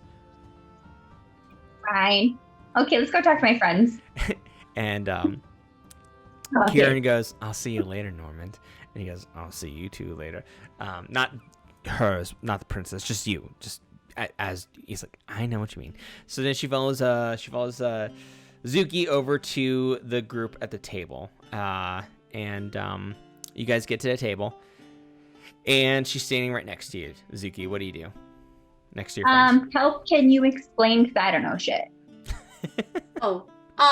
Yeah, my friends and I here, got bit by a vampire like 2 nights ago, and we need a remedy. And someone told us that you might could help us. So you're turning into vampires, right? Yes. I really They think got so. the poison, you got the remedy. So how many days has it been? 2. Yeah, 2. Going Two? on 3. Okay, you both Yeah. look really well now, but I can see in your eyes are starting to turn red. Well, it's nighttime. You both have red pupils. So I'm estimating it's been a little over 2 days. Like bridging on the 3rd, am I correct? Yes. Going on Tomorrow will be okay. the 3rd day, yeah. All right. Open both your mouths and say "ah." And she has like literally like it's a stick, but it looks like from a tree, like she broke it off of a tree branch. Like it's just like a regular stick that a kid would find off near a sidewalk. And she puts it in Sam's mouth. And she presses his tongue down. And she goes, "Wider. Wider still. Say ah. Bigger. And you can kind of feel like the tip of the stick like poke your uvula, Sam. And then she kind of like swishes it around your teeth a little bit at like the end, like the edge of your teeth, almost like it's a toothbrush, but it's just the edge of a stick. And she almost kind of brushes your teeth a little bit, and she pulls it out, and she smells it a little bit, and then she puts it up to her ear, and it's almost like she's listening to it. And she goes, "Okay, now you know, yeah, Human. Oh, no. I mean, Do you whatever the thing had to tell you about. Do you want my help or my not? pal I'm the best here. cleric in all of Fine. Fairhaven. Okay, Probably all all right. of Aundair. All right. Kelp like pretends to yawn as she's opening her mouth. Okay. Okay. All right. You have to open up wider. Do you want my help or not? So she sticks the same stick in her mouth. No! Say ah. Say ah. No! Say ah. Kelp is just And she does the same screaming. thing where she Ah! pokes her uvula and also swishes around like a toothbrush. And she pulls it out and kind of smells a little bit again and sticks it up near the right ear and kind of tries to listen a little bit to it. And she goes, okay. All right, I've dealt with things like this before. I have good news and I have bad news. Give it to us straight, Claire. Ick. Which would you like first? Good news or the bad news? Which one leads better into the next one? That's good. That's a good. Yeah. I'm going to say the good news first. It's never good. Okay, go ahead. Okay. Okay, so the good news is, and she reaches into one of her pouches, and she pulls out two little capsules with corks, like two little like potions that are like vials, and there's little corks on them, and both are a blue liquid. They have bubbles in them, and she goes, "I need you both to drink these. Okay, here's one for you, dwarf, and here's one for you, human. You each don't drink them now. You must wait till midnight tonight to drink them. That is when your power as a transforming half vampire is at its peak. Then you will start to de-change. You will change back to your normal forms. But you will still have one more day of sickness left. Oh. Which means the normal disadvantages that you would have would still be in place. So Is that the bad news, or is that still part of the good news? So what will happen is that after that last day, you will then need to... This one's awfully hard. So you will revert back to your normal version for 1 month. After that, if you do not attack the source within 1 month, you will turn into a vampire. But we did attack the source. The source is dead already. That's not the source. Oh no! Now, there are, to my knowledge, there are no clerics in Corvair that can fully cure vampirism, other than the one method that we do know is true. Is that you must kill the source. And the source, and I really hope you believe me, I'm not trying to pull your leg, the source is none other than what you've heard of the legend of Strahd. Who? Strahd? Count Strahd? Oh, The legendary okay. vampire? I don't. That lives are in you Barovia familiar? in Castle Ravenloft? Oh, is that close? Is it It could be far anywhere. away? It could be anywhere. Oh, But a lot of Okay. people in Corvair suspect that it could be in Droam, the nation in Corvair that is the home for many horrific entities there, such as good. other vampires and mummies and zombies, very scary creatures there. So, he could appear anywhere, from a great mist, a spooky mist, or you could go straight to Drome, which is in the west end of Corvair. But you have 1 month from my medicine. 1 month. wait. 1 month from when we drink this vial at midnight. Drink the vial at midnight. You'll And be we feeling have to great drink it- at midnight already anyways. And then you'll have up to a day, could be shorter, but up to a day, depending on your systems, up to a day of going back to your normal form. And until that extreme one day of midnight the very next day, you'll have the same weaknesses as you would on a third day. Again, it could be shorter than that. But from that time, you'll have 1 month. Okay. And what if we waited to drink the potion until, let's say, tomorrow night? Well, if you waited, then you'll still receive more of the weaknesses that you would until the death happens and then you transform into a vampire. So that's up to you. Right. But I recommend taking this at midnight tonight. But then within a month, you must seek. I know it sounds crazy, but you must seek out Strahd and Ravenloft. I know it sounds crazy, but he is in the pocket dimension of Barovia. Okay. Pocket dimension. Yes. And through my studies, I believe that he will probably pop out in Droem or anywhere, but most likely Droem. So. Okay. This is my service to the princess. This is how much I love my kingdom, my queendom of Aundair. Princess, do you plan on reporting to your mother tomorrow? Yes. For your arranged wedding with the Prince of Thrane? Oh, I gotta get a tux. What a twist! Zuki, you don't have to do this. We can take this and then go get Hux and bail. Then they come after me. Well, I mean, we have to run to find this source vampire. So, I mean, we'll be running out if anyway. I'm actually a princess. I mean, we have a month. I know. Okay. So, time is of the essence. Princess, I assume that this is what Sir Leo and Sir Raft were sent me to meet you about. Is there anything else you need me for?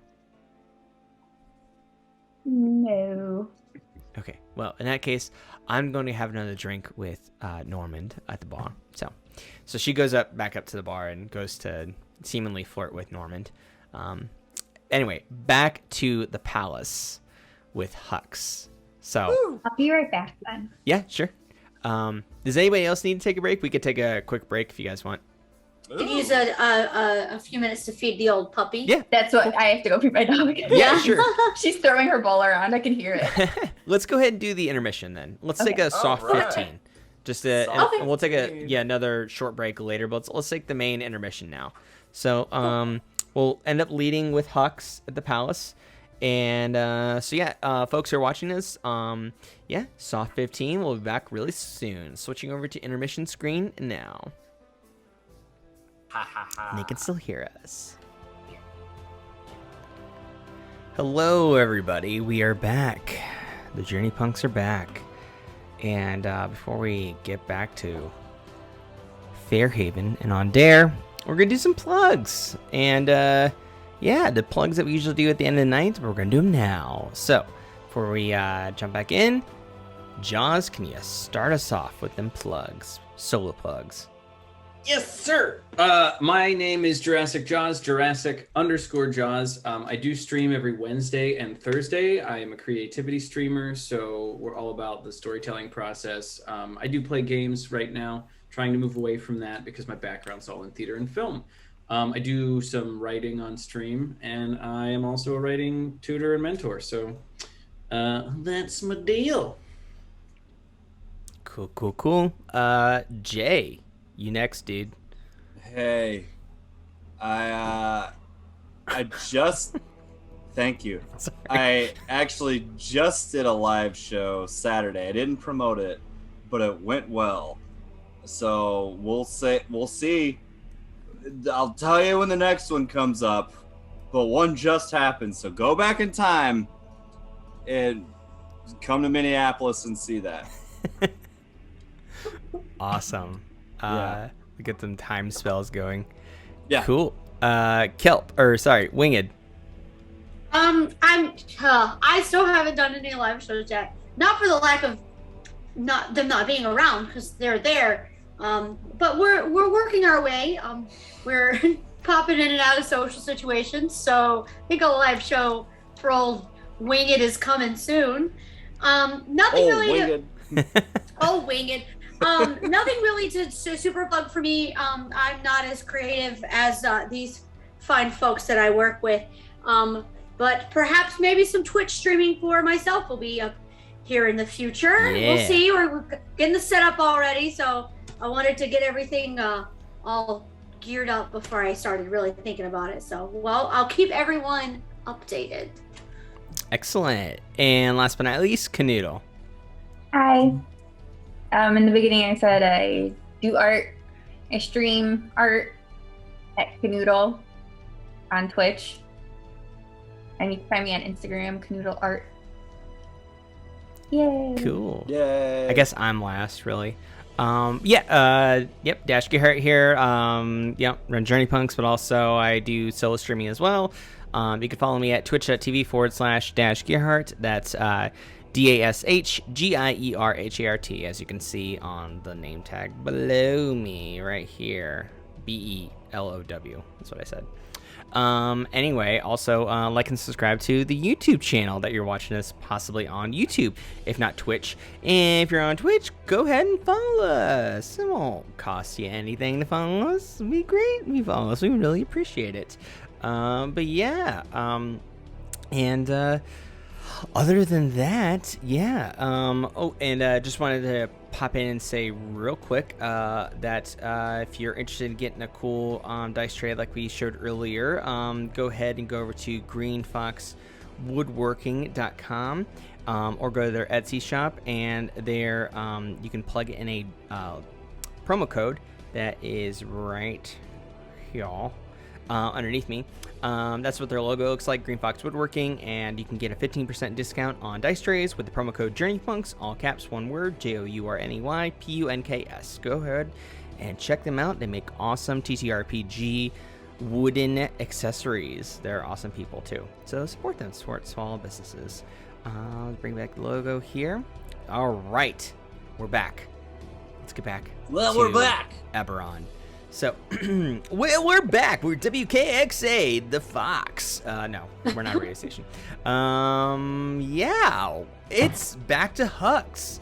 Back to Hux. And he's on the 7th floor of the palace at Fairhaven with a warforged named XR28. It's okay for him to call it. Anyway, he's with the warforged, and he's on the 7th floor now. You guys have climbed the stairs. Climbed a lot of stairs, by the way. Kistler. He's just a spooky ghost. The hand. Anyway. Saving some battery. Got it. So he ends up coming up to the door, and you go to the stairs to the 7th floor, and he looks at you, the Warforged. He goes, "Is this it? Is this gonna you work?" He motions the door. Well, I keep telling you it's my first day, mate, so your bedside man is not too great, but I'd be willing to bet if we're on the 7th floor and here we are, and here I am, you know. What are you being rude to me? And he steps up to you and he pushes his chest in front of your face. He's really tall for Forge too. X, no, not at all, mate. I'm just talking off the cuff. I'm just having fun. You know, I'm a god, you idiot. I'm a royal god. I am no idiot. I mean, arguably I could be, but you should show some respect. I do. I respect you, mate. I respect you so much.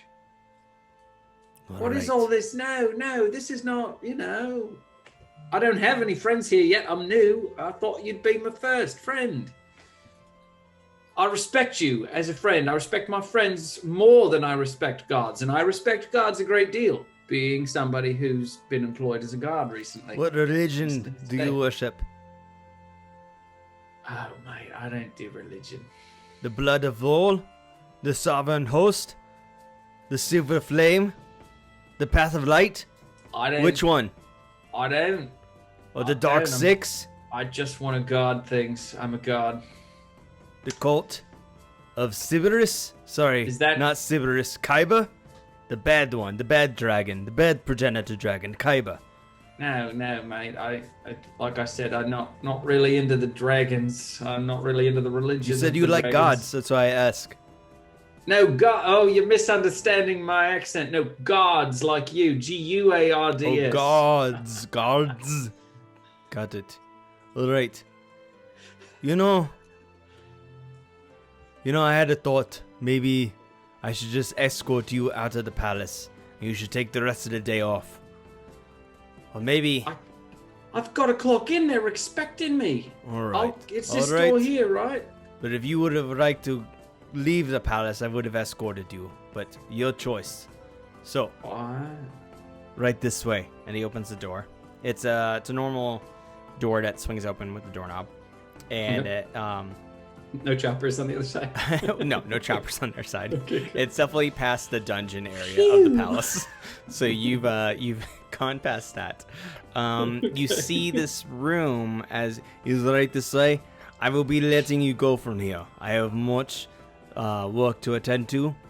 Have a good day at work. And he closes the door after you've entered, right? You passed through the door. I step inside when he gets the door for me. So yeah, he closes the door, and X leaves, and you don't know. It sounds like he's going up, from the mechanical, steps that he has.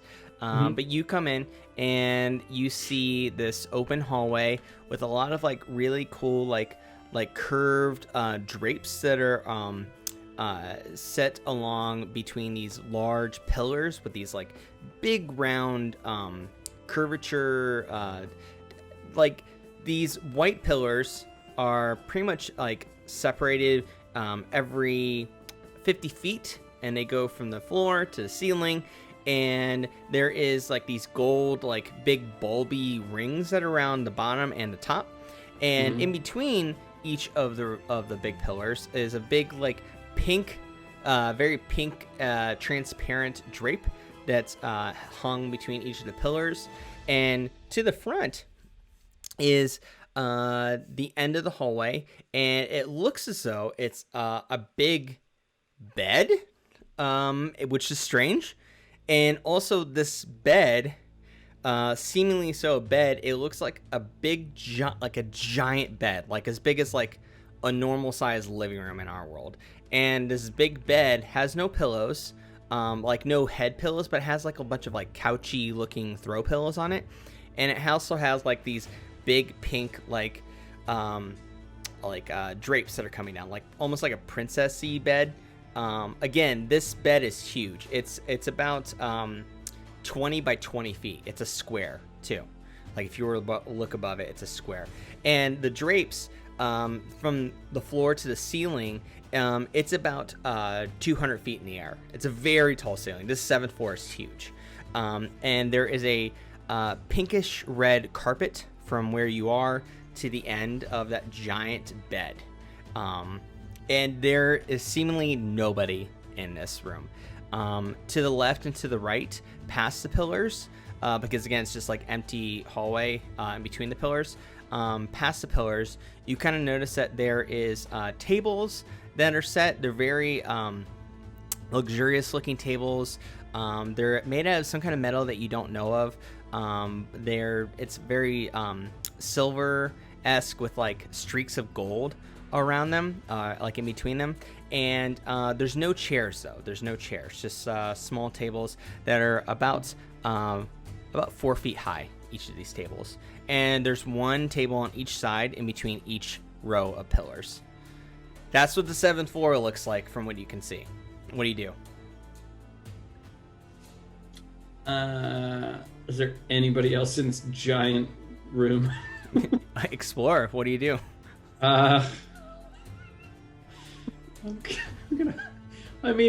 Hux's playful instinct is to jump into the bed, but I'm not going to do that. What form are you currently in right now? I'm still in the guard. I'm too afraid to change out of the guard and get caught. Okay. Because I feel like that's like... So I've been doing a lot of soul searching, and I feel like I'm not using my changeling abilities to their fullest for my group or for my own benefits, and I feel like staying in those characters longer is actually going to be much more beneficial than wandering around in my regular form, it seems. I feel like every time I round a corner, I'm like, damn, if only I was in disguise. Well, as a DM, I'm telling you, if you want to change, now's the time. Just saying that. You do notice that there are 2 doors on either side of the giant bed. And the doors are wooden, but they have like this almost like it almost looks like a glass stain, like a glass stained window on each of them that are different colors, like red, green, blue, yellow. It's all diamonds, though. It's just a pattern of diamonds on each of those. And the doorknobs are on opposite sides, like the inner sides of each of those doors. Okay. So what do you do?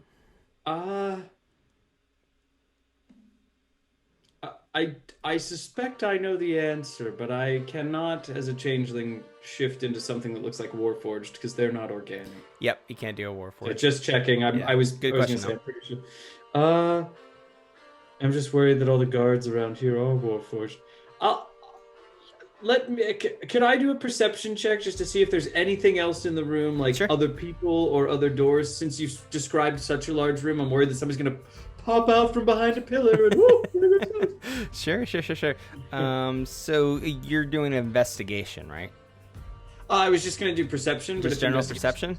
Yeah. Okay. Well, your general perception, what you get from your general perception is that there's no one else in here. But you notice 2 things. One, it smells like very sexy perfume in here. Like the whole big room smells like sexy perfume, or at least sexy to you. You do notice. Some lingerie that was dropped on the floor ahead of you near the bed. It's black lingerie. And you notice 2 knee-high stockings that are see-through black. And you do notice some steps that are stopping and starting, coming from the other side, possibly the other side of the wall that's behind the bed. That's what you notice from your general perception. Okay. And there aren't any like photos on the nightstand next to the bed or anything? Nope. There's probably not a nightstand in the middle of the None. room like that. Okay. Also, the sheets are pink as well. It's a very pink room. Pink room. Okay. And I'm hearing footsteps from the other side of the wall? Or the other side of the... On the other side, so in front of you is the, like ahead of you is the bed, the giant bed. And then there's a wall behind that. There's 2 doors on either side of the bed. And you're hearing steps, normal steps, not like robotic steps, like humanoid steps from the other side of that. Okay. And, all right. I'm going to go to the door on the... I'm going to roll for it. If it's... I'm going to roll a 4-sided dice. Sure. If it's even, I'm going to the left. If it's odd, I'm going to the right. Okay. It is even. I'm going to the left. Okay, cool. You go to the left. You start hearing... The fact that we can't see you, Sam, makes that so much more ominous. His teeth. Oh my god, his teeth! Oh! You start to hear more footsteps coming from both ends, both doors. Okay. Are you still going through the door? No. Is there a room to get under the bed? Yes, there is. I'm hiding under the bed. You now. dodge underneath the bed. I need to do a dex save to get underneath there before the doors open. Okay. So this is just going to be a 5, just a 5 DC. Oh, seriously? Yeah. It's a nat 20. Oh, well, you do it with grace. Just whoosh, like super fast and just without any sound at all. Just the quickest anybody has ever jumped underneath a bed. I go up to the side of the bed and I just go Yeah, it's like someone pulled your feet and you just go whoosh, you just slid under feet first underneath the bed. You see, so you can see there's like drape from the sheets underneath the bed. You do notice that there's two sets of feet that come in. One is of someone with very pinkish, purplish skin, that's on. So if you're in the bed, and if I'm you, and the back of the wall is behind you, and you're like underneath the bed, what you can see to your left would be pink female, adult female, pinkish purplish feet walking in, with a tail coming down as well, the same color of skin. And to the right is also a set of female feet coming in, but they look rather elfish. Copper skin, but rather elfish and female. Question: feminine. I forgive me because I'm not trying to. My attempt is not to metagame. Yeah. Since I'm traveling with, because I, the player, understand that the first person you just described is a tiefling, most likely. Yes. But my question for you, the DM, as the player, is: as Hux traveling with a tiefling, would I know that? Would I be able to make that assessment when I see that? Yes, especially since you know Zuki. Yeah. You're right. You're Yes, right. good Yeah, question. since I'm traveling with Zuki. But especially since you know Zuki, you can kind of like turn your general perceptions. Like, I bet that's a tiefling. Okay, cool. It's also the same color, very similar color shading of skin as Zuki. Okay. Very same color. And obviously, I know I, as the player, am sitting here listening to the other storyline, but Hux has no idea why he's here. You know stuff that you haven't revealed yet of why you got pulled from Arcanix to Fairhaven, the palace. Right. You don't know everything that's going on. Okay. Hux So doesn't. But Right. you know more about why you were sucked here, as opposed to, and why you're here. But you're not fully aware of your surroundings now. Okay. All right. You don't know like the map or the floor plan of the palace at all. Are the elvish feet feminine or masculine? They're feminine. They're adult. They're feminine. But they are feminine. Copper skin. You can assume either a high elf or a wood elf. High elf or wood elf. Okay. The elven. Oh God. The steps now come onto the bed. Okay. The And you feel a weight coming down on top of you.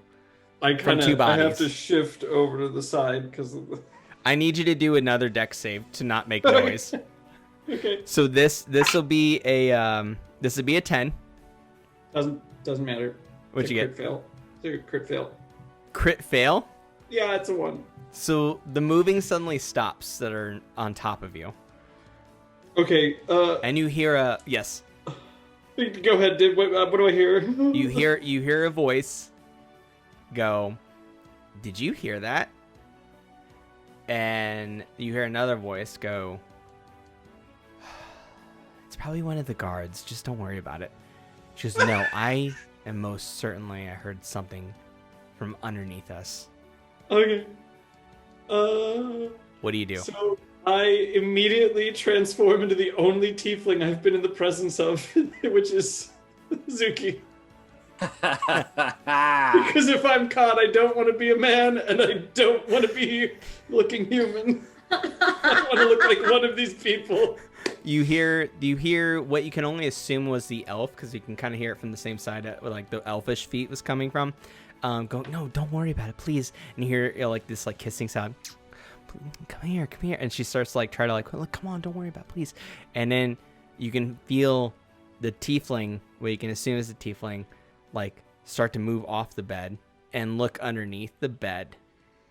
As she pulls the sheets underneath, and she sees is Zuki.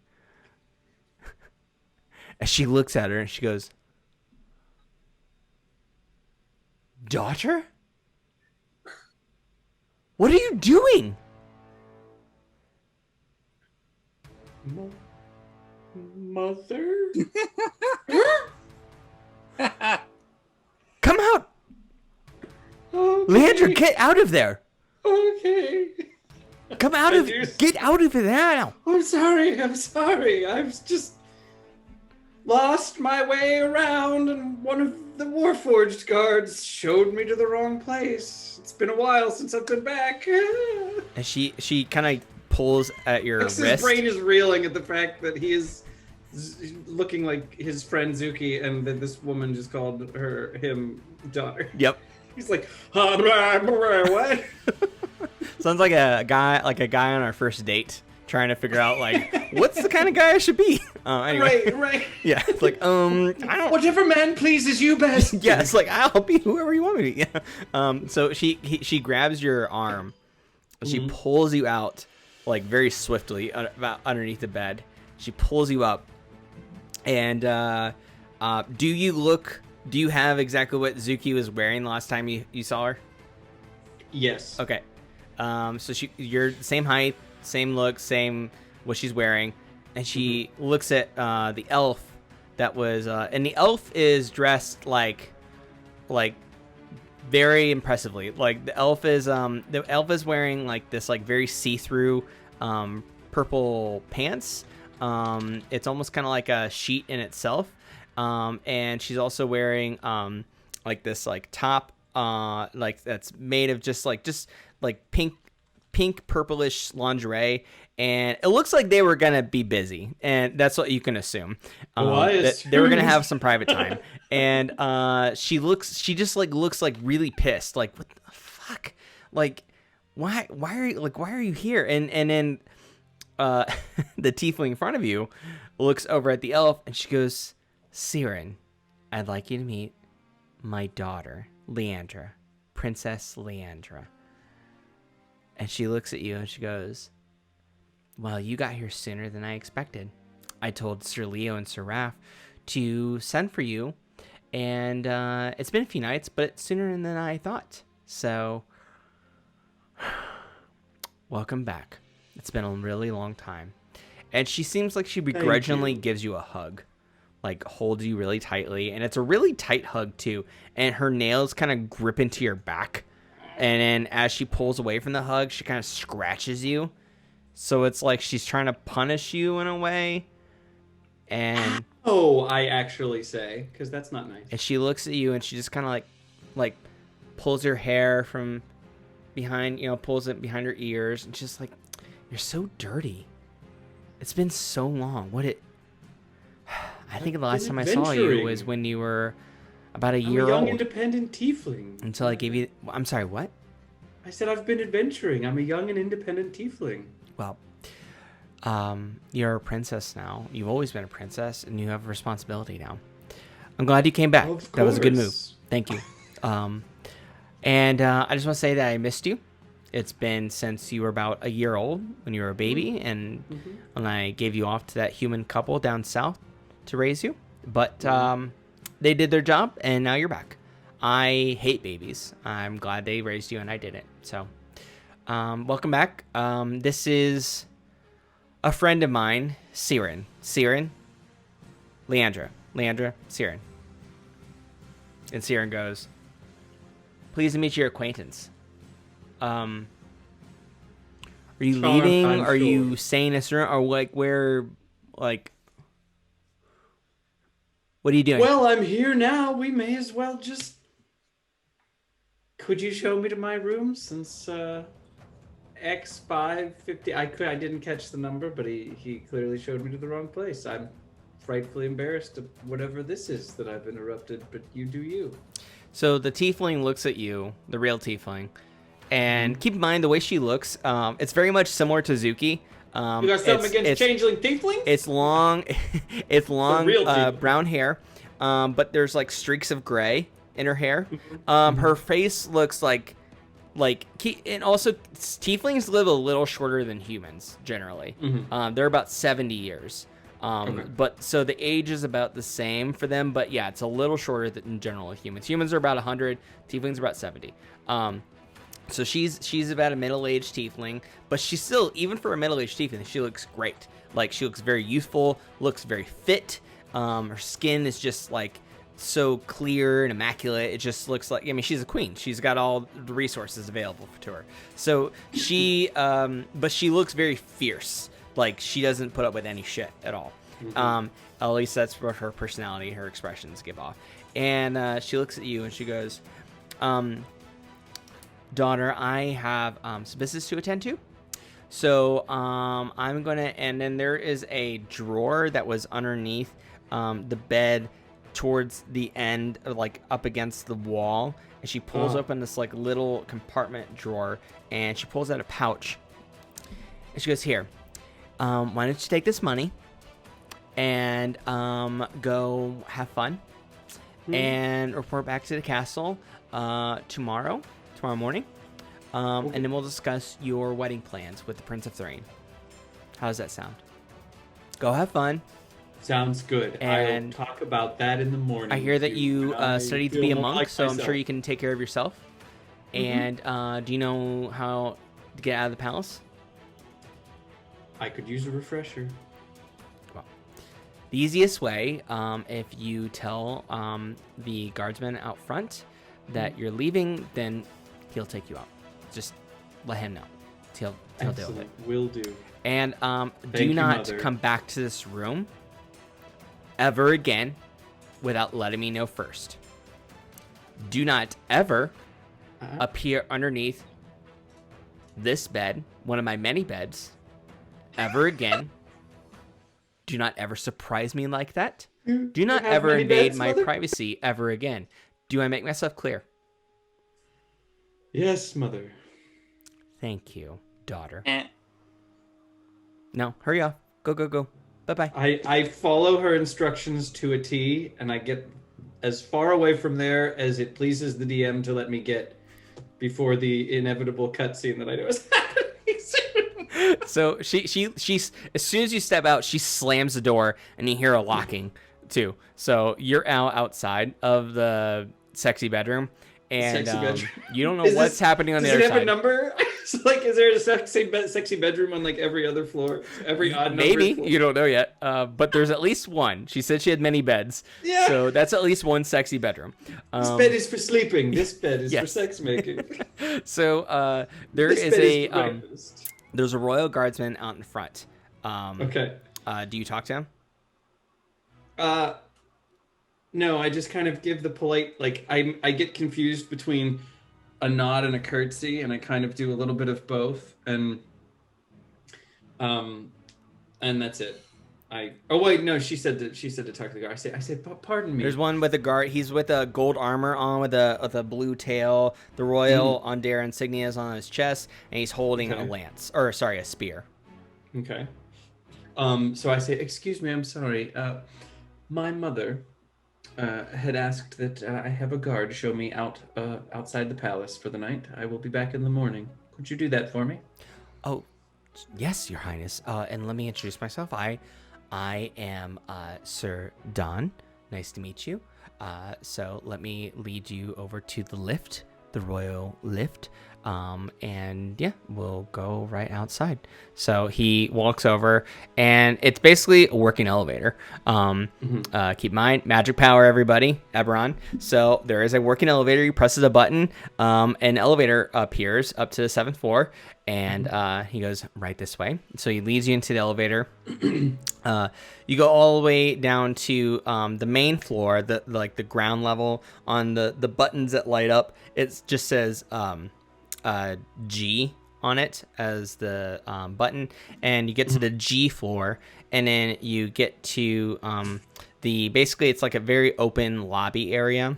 And there's guards basically like standing off to the side. It's about 20 guards to the right, 20 guards to the left, all dressed the same gold armor. He leads you up to, and also keep in mind, Don is a human. At least you could tell. Again, Eberron, he could be a shifter, he could be a Kalashar, who knows? He looks human. Right. So he leads you to the end of the gates. He kind of signals to the guards. They open the gates for you, and then they say, do you need anything else?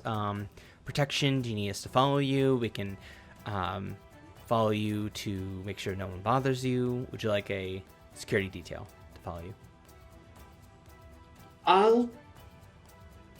No, but Are you sure? yes, You are the princess. We're here to serve you. I greatly appreciate. Why don't I just have two if you join me? Just Yes, and I don't. Sorry, I'm trying really hard not to metagame since I was listening to the other storyline dash. That's I'm fine. having a hard time. That's fine. I don't know that my comrades are on their way here, or do I? No, you I do can't not. remember from last. You Okay, hope. I didn't think so. I hope they are. Yeah. You heard, you at least heard that there's some connection of a tiefling monk being the princess, and you have guessed that it's Zuki. You don't know for sure. Well, I guess now I do after that last exchange. And you had, and you talked to, especially that, and also the guys that you talked in the food hall too. Right. You kind of putting the pieces together. You're smart, so. Okay. That's most likely Zuki. All right. Yeah, sorry. I just want to make sure I'm serving the story. Yeah. I'm not like going off the rails here. So she told you to go have fun with the money. Yeah, with bag of whatever money that's in there. You don't know how much. You haven't checked. Don, where does somebody go for like, let's say somebody just rolled into town and they need refreshed. Not that I have, but I have.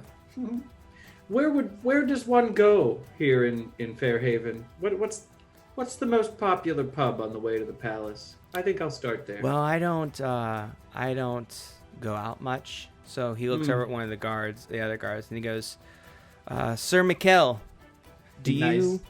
I see what you're doing here. do you know where to have fun? Maybe for some drinks?" And Sir Mikkel looks over, and is like, "Oh, dude, yeah, the Dancing Cow. Like, that's the best place, dude. Go to the Dancing Cow. I'm sorry, Your Highness, please go to the Dancing Cow.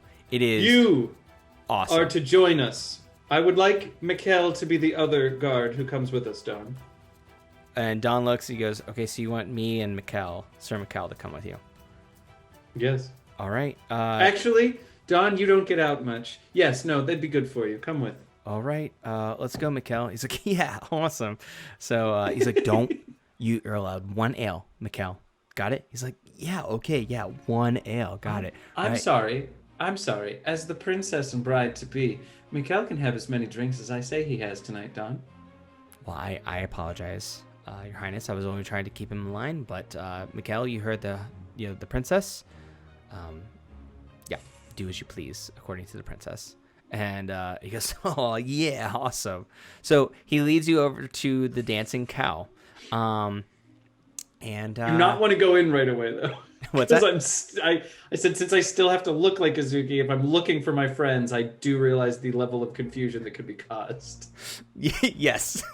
So I'm not changing out of Zuki, but I just want to, before we even get to the Dancing Cow, I would like to say extreme caution is being taken by Hux right now. Hux is acting like he's in the past, trying not to cause, some kind of a paradox. So time paradox. as you're walking, Sir Don looks at Mikkel, and they don't say anything, but they kind of bat their eyes, and they kind of notice something strange. They notice something is strange about you. I need you to roll a performance check. Okay. This is collectively against a 10 for the two of them. A DC of 10.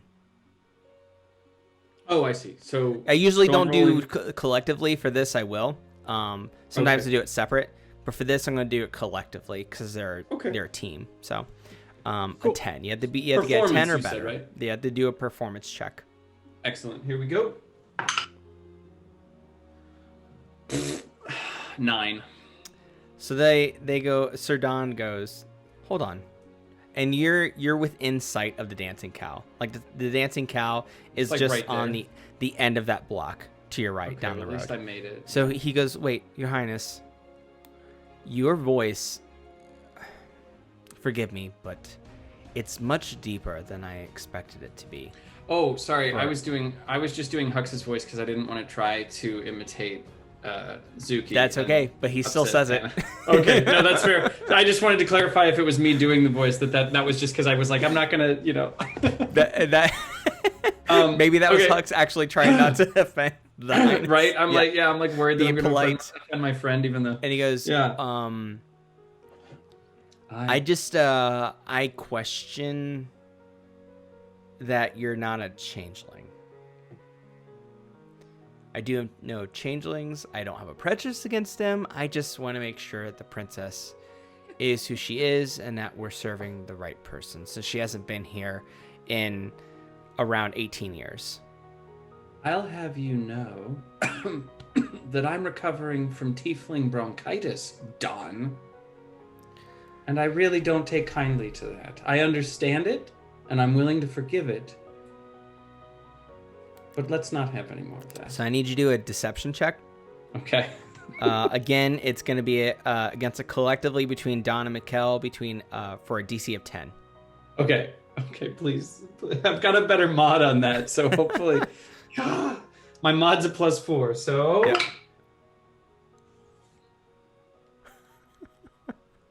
6 total. I rolled a 2. It's funny because you could have just left without the guards. Oh, I know, but I was worried that maybe like something was going to happen on the way to the cow, and I didn't want to be alone if I got attacked. So, they don't believe you. Okay.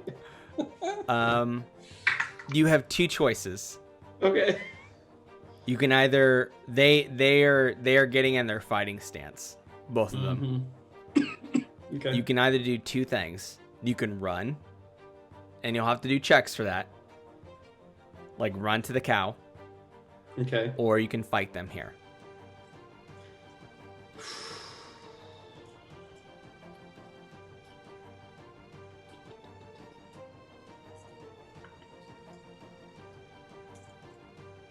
Sorry, it's gonna take a second. And think of the story consequences too, if you're trying to strategize that, because there will be either way. Yeah. And some will be less severe than the others. So yeah, it's up to you. Let's do it. Let's run. Run? Okay. I'm gonna run, but I'm gonna aim for like the back alley of the. I'm not gonna go into the cow because then I feel like that. Oh.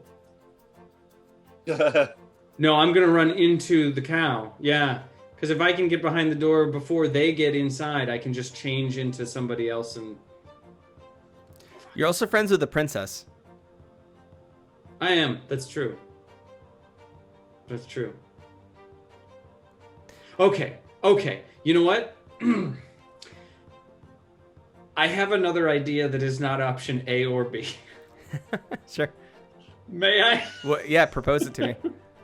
I would like to... All right, so...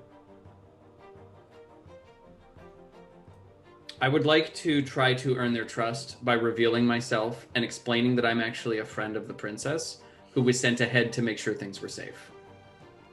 Okay, go ahead. Because I don't want to fight them and I don't want to I don't want to try to run for it because that makes me look immediately guilty. Okay. Okay. So honesty. Okay. So yeah. You reveal yourself? What do you do? Explain what you do step by step.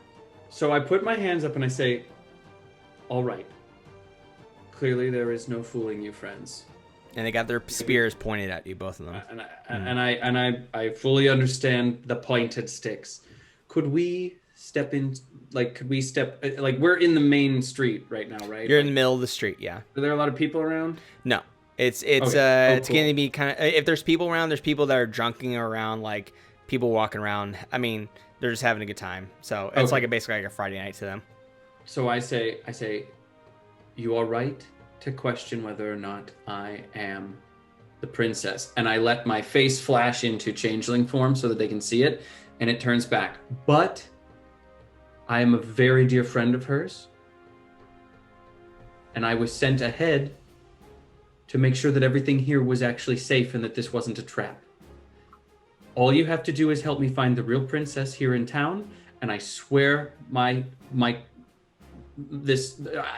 swear that my story will check out. Mikkel looks at you and goes, how do we know that you're not going to lead us to the princess and then you're going to kill the princess? Huh? How do we know that, dude? Why? You might be a secret agent going to assassinate the princess. The real princess. No. Absolutely not, dear Zuki, my friend. I have saved her life on multiple occasions. I would not ever dream of doing that. Sir Don looks at you and he goes, I'm offended, do you have actually, any at the proof? thought, not of you. Do you have any proof? I'm willing to believe you if you have some proof. I'm trying to think if I have some proof. Oh, she shoved a crystal up my butt just 2 weeks ago to save my life. Show us the proof. Do you have any proof? Do I still have the crystal? Like, I don't know. You if have a that's mark on true. your butt. You have some pain in your butt still from it, because it wasn't that long ago. Okay. A few days ago. I was like, well, apart from you looking at my butt, did we? Okay. I take it that based on like how we've talked about the world, did some form of photograph exists? Yes, but you don't have anything. I don't on you have that like would a take group photograph. shot of the four of us. Yeah. No, I'm very sentimental, Huxes, but well, okay. Well, shit, I should get a photograph of everyone. Hold on, I'm looking at my inventory. So while you're doing that, while you're stuck up by Sir Leo Yeah. and Sir Don and Sir Mikkel, we're going back to the tavern. So Zuki, Kelp, Sam, we're now back at Bam. the tavern with you guys. Okay. He's back. So it's been about an hour. Okay. You've been drinking. Okay. Great. Now you're here. So proceed. It's been about time to check my watch. It's a nice watch. What's the time exactly? So the Yeah, time exactly. 8:15. 8:15. 9. Now it's a little later than that. It's about let's see the time. What that would have been. It's about 9:45. Ooh. Okay. What are we gonna do for 2 hours and 15 minutes? Keep in mind, you guys also feel great right now since it's nighttime too. Cause I feel great. I feel If amazing. anything, I you feel think more it's this buzz alcohol. from the beer. You feel great. Yeah. that I feel feel, buzz. like it's the alcohol. Should we have we eaten? Did we eat in the hour? I asked for some meats. I did too, but I don't know if it ever got brought to us. So that's why I'm asking. Yes, Dash you have. is- You've been Okay. eating. Okay. Yeah. Okay. Thank you, Normand. Thanks, Normand. And he's up there. He just waves at you, and he's still flirting with the cleric, and they're doing shots together, a lot of shots together. And Dirty he dog. looks like he wants to stop, but she like keeps like patting him, and she's like, "No, give me more." And she wants him to drink more. So, and he's loving it too. So they're having a great time together. Okay, good. I'm glad. I'm happy for them. Okay. Me too. I think Yeah. that they're cute together. Yeah, You know, yeah, I can have a soft spot if I feel like I need to. Yeah. Like I'm kind of wondering. Okay. Should we go look for Hux, or do you think we should just stay right here? Well, didn't he say that we would be able to find Hux tomorrow when we met up with the lady we just met up with? Well, we also thought we would have to wait to see the cleric at 10 a.m., but then we Yeah. ran into the cleric. That's true. Yeah. You know, if we just spent the next hour trying to get Hux, it would kill time. We could get Hux, and then we can just leave before all of this wedding nonsense. It's funny that Mr. Charisma said, "Fine, Hux. I worry about him." Thanks, Mr. Charisma. Meanwhile, you have another dwarf come up to you. This is a very blonde dwarf.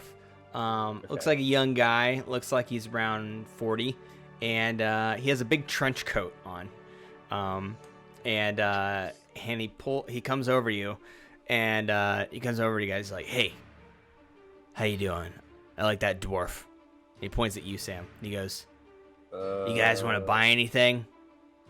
And he opens up his bag, he opens up his trench coat, and it's full of bags of holding. And he pulls out a couple of them, and in it he pulls out a quarterstaff, and then he sets it down on the ground, and he pulls out another one, and he pulls out a hand axe, and he pulls out another one, and he pulls out a short bow. He goes, "I can keep them coming. Do you guys want any weapons?" Oh, yes, Sam. Can you fit like yourself in one of those bags? Yes, but I'm not gonna do it. Like Can you go- can It's a bag can of we holding. buy Yes. Can we buy a bag of holding? No, this is for my shop. This is how I travel. This is how I'm a traveling Alright. merchant. Oh, okay. I need these So bags of you're holding. trying to sell us weapons. Where's Not- the weapons? Not Okay. the bags of holding. I'm very interested in the bag of holding. though. Nope. You want the bag of holding? Then I need you to give me 10 platinum pieces for one. 10 platinum pieces for a bag of holding? Not 10 platinum. 10 I platinum can't speak. pieces. Are you drunk? I'm drunk. He reaches over to Okay. one of your beers and he just. For that, I'll give you a discount. Ugh. So we're talking 1 platinum piece? No. For a bag of holding, that still stands at 10 platinum pieces. I'm talking about a discount on anything else. What, dwarf? What weapon would you want? You look like a wizard, though, right? You probably don't want anything like. Do you want a new quarterstaff? Do you want a quarterstaff? Do you want a spear? Do you want a sickle? Do you want a mace? Good eye. What I'm really looking for is something that I can fit inside and call my home. Like maybe a holding bag. Well, So, I'll tell you what. I well- also have some adventuring gear, but it's basically the same stuff you guys already have. I could see. while Sam is talking, Kelp leaned over to Zuki and is like, while he's distracted, we should try to steal one of the bags. Zuki, is your What? sorry, Kuhnoodle, is your mic on? Sorry, could you do a quick mic check? Yeah. Okay, now I can hear you. Good. Okay, cool. How we gonna do this? Handsome young dwarf. Okay. Here's my offer. 1 platinum piece. It's my final offer. Mm-hmm. Oh, Kelp gets up and in front of Zuki, she like slams her hands down on the table and is just like, "What did you just say to me? What did you just say to me? Hey, Bread, look at me. I'm talking to you." How dare you? Kelp like reaches over the table and like pulls Zuki across of it and is just like, just go along with it. Okay. And the dwarf goes, "I'm getting out of here," and he picks up his stuff and he puts it back into one of the bags of holding, and he like bundles up his. By the way, he just had boxer shorts underneath that trench coat, and he bundles himself back up in his trench coat, and he starts walking away. No, I'm not. No, surprised. dwarf, don't go. Kelp like tosses Zuki into the dwarf. So for that, I need you to do an athletics check. Okay. Oh. So for Wait, for me or Zuki? I might have a dex save for Zuki so that way she doesn't get hurt. Okay. But for Okay. you to aim it, to use your strength and aim it correctly, I'm gonna do an athletics check. And since Okay. he started walking away pretty fast, it's gonna be a moderate DC of 15. Okay. So roll a d20. Yep. Okay. Add your mod to it. 14 plus 4, 18. 18. So you successfully throw Zuki at and to everybody, the princess at the merchant dwarf. And so Zuki, would you? I need you to do just like a dex save to like land correctly and not also get extra hurt. And for this, I need you to do for you. You're pretty. It's not too hard for you, so it's gonna be a 10 DC. A dex save. Oh, sorry. Dex save. A natural 20. Okay, cool. So you're able to land without any damage, but you do also push the dwarf to the ground. So he gets hit, and he goes, "Ah!" and he falls to the ground. I start straightening up his jacket, but kind of reaching for a bag of holding. And he just starts yelling, "Thief! Thief! Thief! Thief! Help! Help!" And it's And sorry. oh, go ahead. Because they're gonna come to me and be like, "It's the princess." And so everybody looks at what's going on, and Oh no, all the pretty elves are looking at us. yeah, again. they're all glaring at the merchant dwarf and Zuki. And keep in mind, it's only really that because like one of the halflings knows you as Bread. He doesn't know you as he doesn't know you as a princess. It's just Normand and Kieran, the cleric.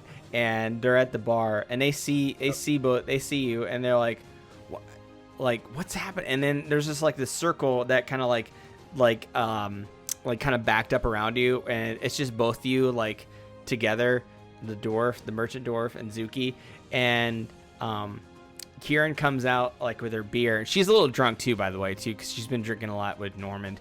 And she goes, "Princess, what are you doing? Are you robbing this man? Are you robbing this poor merchant dwarf?" I fell on him. I'm just helping him. Kelp runs over and it's just like, that dwarf is trying to take her bag of holding. So go ahead and roll for deception. And it's gonna be, you have to match a you have to match 20 with her. No.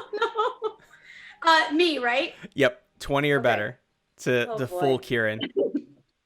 Not 20. Wow. So Kieran looks at you and she goes, "Wait, hold on. The merchant tried to steal from the princess?" Yes, she has a very special bag of holding, and he took it from us when he had his other bags out. She grabs the merchant He dwarf. only had boxers on. Look at him, he's crazy. She grabs He's him by showing us the stealing. his trench coat, and she goes, "Do you dare steal from our royal princess?" And he looks, "I was just trying to sell some weapons." He's like, "Don't lie to me. Don't you lie to me." And she like, "Did you try to steal a bag of holding from Princess Leandra? Leandra is to be our queen someday, and you stole from her? Give her bag of holding back right now." And she pulls out this mace, and she goes, "Or I'll kill you myself." And he just like reaches into like his pack. He goes, and he looks like he's shuffling between a couple of different ones, and like you can kind of see he's sticking his fingers in like a couple different ones, and he pulls one out that was seemingly like almost up into his armpit, and he pulls out that one, and he goes, "Here, take it." So he gives it to Kieran, and Kieran goes, "Thank you." And she looks at the guards like, "Guards, get him out of here." So she throws him over to the guards. The guards throw him out of the bar. Hux, outside the bar, you see this happening. You see two guards throw the merchant dwarf, the blonde merchant dwarf, out of the dancing cow. And inside the bar, Kieran goes over to Zuki. She goes, "Princess, here's your bag of holding. Yes. Apologies for that. I'm going back to drink with Normand. Let me know if you need anything else. Oh, by the way, I didn't mention earlier, and it's funny that I'm bringing it up in this context, but I was saying Strahd, that you had to kill Strahd. So Strahd's immortal, but he still can be killed, like occasionally. But when you kill him, he doesn't come right back. But also his full name is Count Strahd von Zarvik. And he's in this just this very horrific pocket dimension called Barovia in his castle Ravenloft. Anyway, I'm going back to drinking with Norman. So she goes back up to the bar, and she does like a 2-finger thing to Normand, and that assume it indicates 2 more shots. So Zuki, you now have the magic item Bag of Holding. So mark that on your sheet. If you type in, let me know. Take your time with it. But like, if in your sheet you can add magic item now, Bag of Holding. Where is that in? So I can show you. Let me see. Actually, probably just add it real quick for you. The other items possession? inventory. Yeah. Yeah. It's, yeah, inventory, and then you add item, manage inventory. Yep, and you search magic item there. Bag of Holding. Yeah. And it's add items. Bag of Holding. So I'm adding it for you right now. Oh, okay. So now you have that in your... Now you have that Hope you to can use. share it with me. I didn't. I feel dirty. Do you have? Do you hit refresh? Just DM speaking right now. Zuki or Kuhnoodle, if you hit refresh, do you see it now on your sheet? Yeah, be in your inventory. Where would it be under? Oh yeah, bag of holding. Okay. Cool, awesome. So now, yeah, you have bag of holding. Congratulations. I am so sorry, Sam, that you feel so terrible. You said you wanted it, he wouldn't sell it, and now we have it, okay? And it's Yeah. in there. Do you want to get in the bag of holding? Yeah. Yes. I want to get in that bag. Put me in that bag. Okay. Get So- in that bag, Sam. Get in the bag. Cut back to Hux. Get in the bag. Hux just saw the blonde. So did Sir Don and Sir Mikkel. And they look over and they go, "Hey, do you guys need our help?" And they kind of like drop their guards, and they look down. And then the two guards out there, they go, "Princess?" And they see you, Hux, because you still look like Zuki. And they go, "Princess, come." And they go, no, it's not the real princess. They're like, "Yes, it is." And they go, "What?" Like, "No, it's not. It's a changeling." They go, no, that's a princess. And then one of them goes, "Yeah, wait, hold on. Didn't we just see the princess inside the dancing cow?" And the other one that just came out of the cow go, "Yes, we did."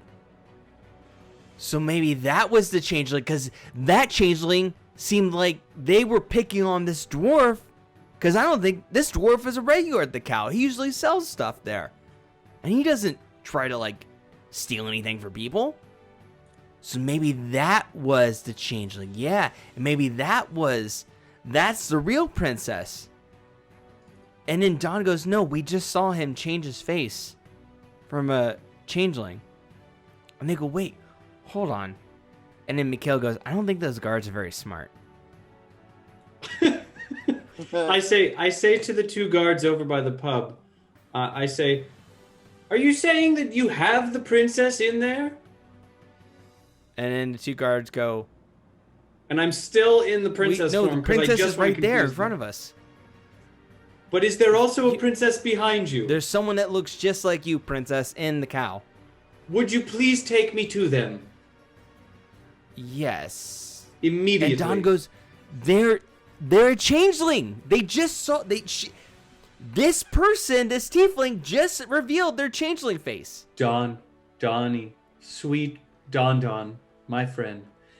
If you come with me inside, I promise you my story will check out and you can go on your merry way and you'll know that I mean no harm. Just come with me. Trust me, please. Mikhail Please. goes, "Look, these two other guards are pretty stupid.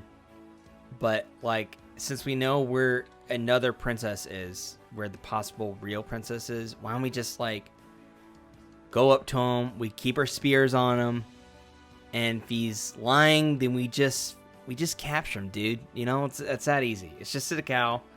We tie him up, we get some beers, and we go back to a dungeon. We throw him in there. Does that sound good?" And Don goes, "I need you to roll for persuasion." You're trying to convince Don, Hux. Sorry, I was muted. That's okay. So this is going to be So Mikkel convinced him pretty. He's pretty softened up, but he still needs. He looks back at your eyes for like a final like decision. So this is going to be a 10. It's going to be an easy DC. Okay. 10. So you need to get. You 10 said or better. persuasion. Persuasion, yes. Okay. Well, oh no, that's perception is a 3. Persuasion is. Oh no, persuasion's better. Okay, persuasion is a +4. So here we go. Yep. Yes, 14 + 4, 18 total. So Sir Don goes, "Okay, lead the way, but keep in mind we're keeping our spears on you until we get in." Kinky. And Mikhail goes, "Dude." So, do you turn and walk towards the cow? I do. Okay. I do. So you walk towards the cow, and The two other guards, the dummies, just bow. They go, "Princess, welcome, welcome." And Don goes, "Just go get out of here." So they and also like help that dwarf up. He probably didn't do anything wrong. And so they help him up. They dust off the merchant dwarf. They follow you into the cow, and Hux, you see Zuki, Kelp, and Sam in there. Excellent. So now you all are back in the same room again, finally. I immediately change back into Hux's regular form, and I go, "Oh, thank God." His regular human form?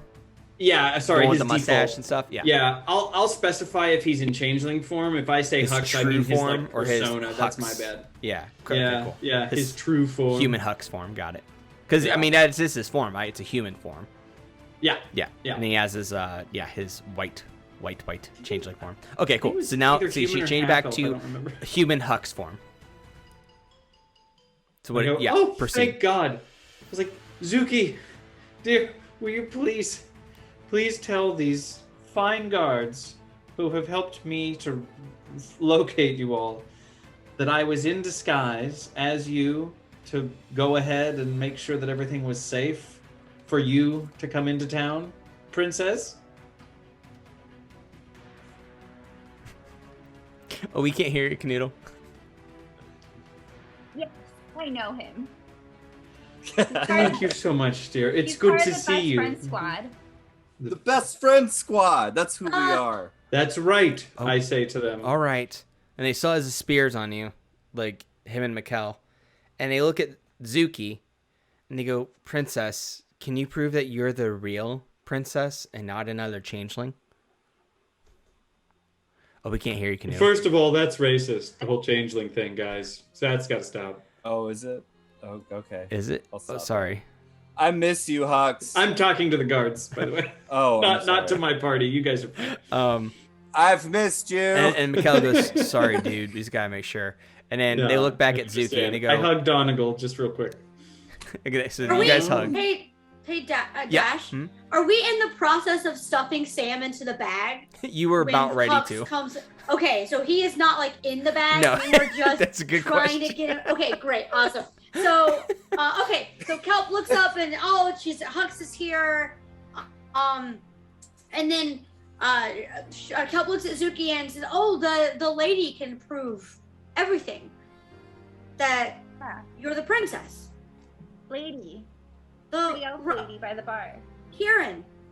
Yeah. And then Kieran hears her name, and she looks back, and she's even drunker than she was before.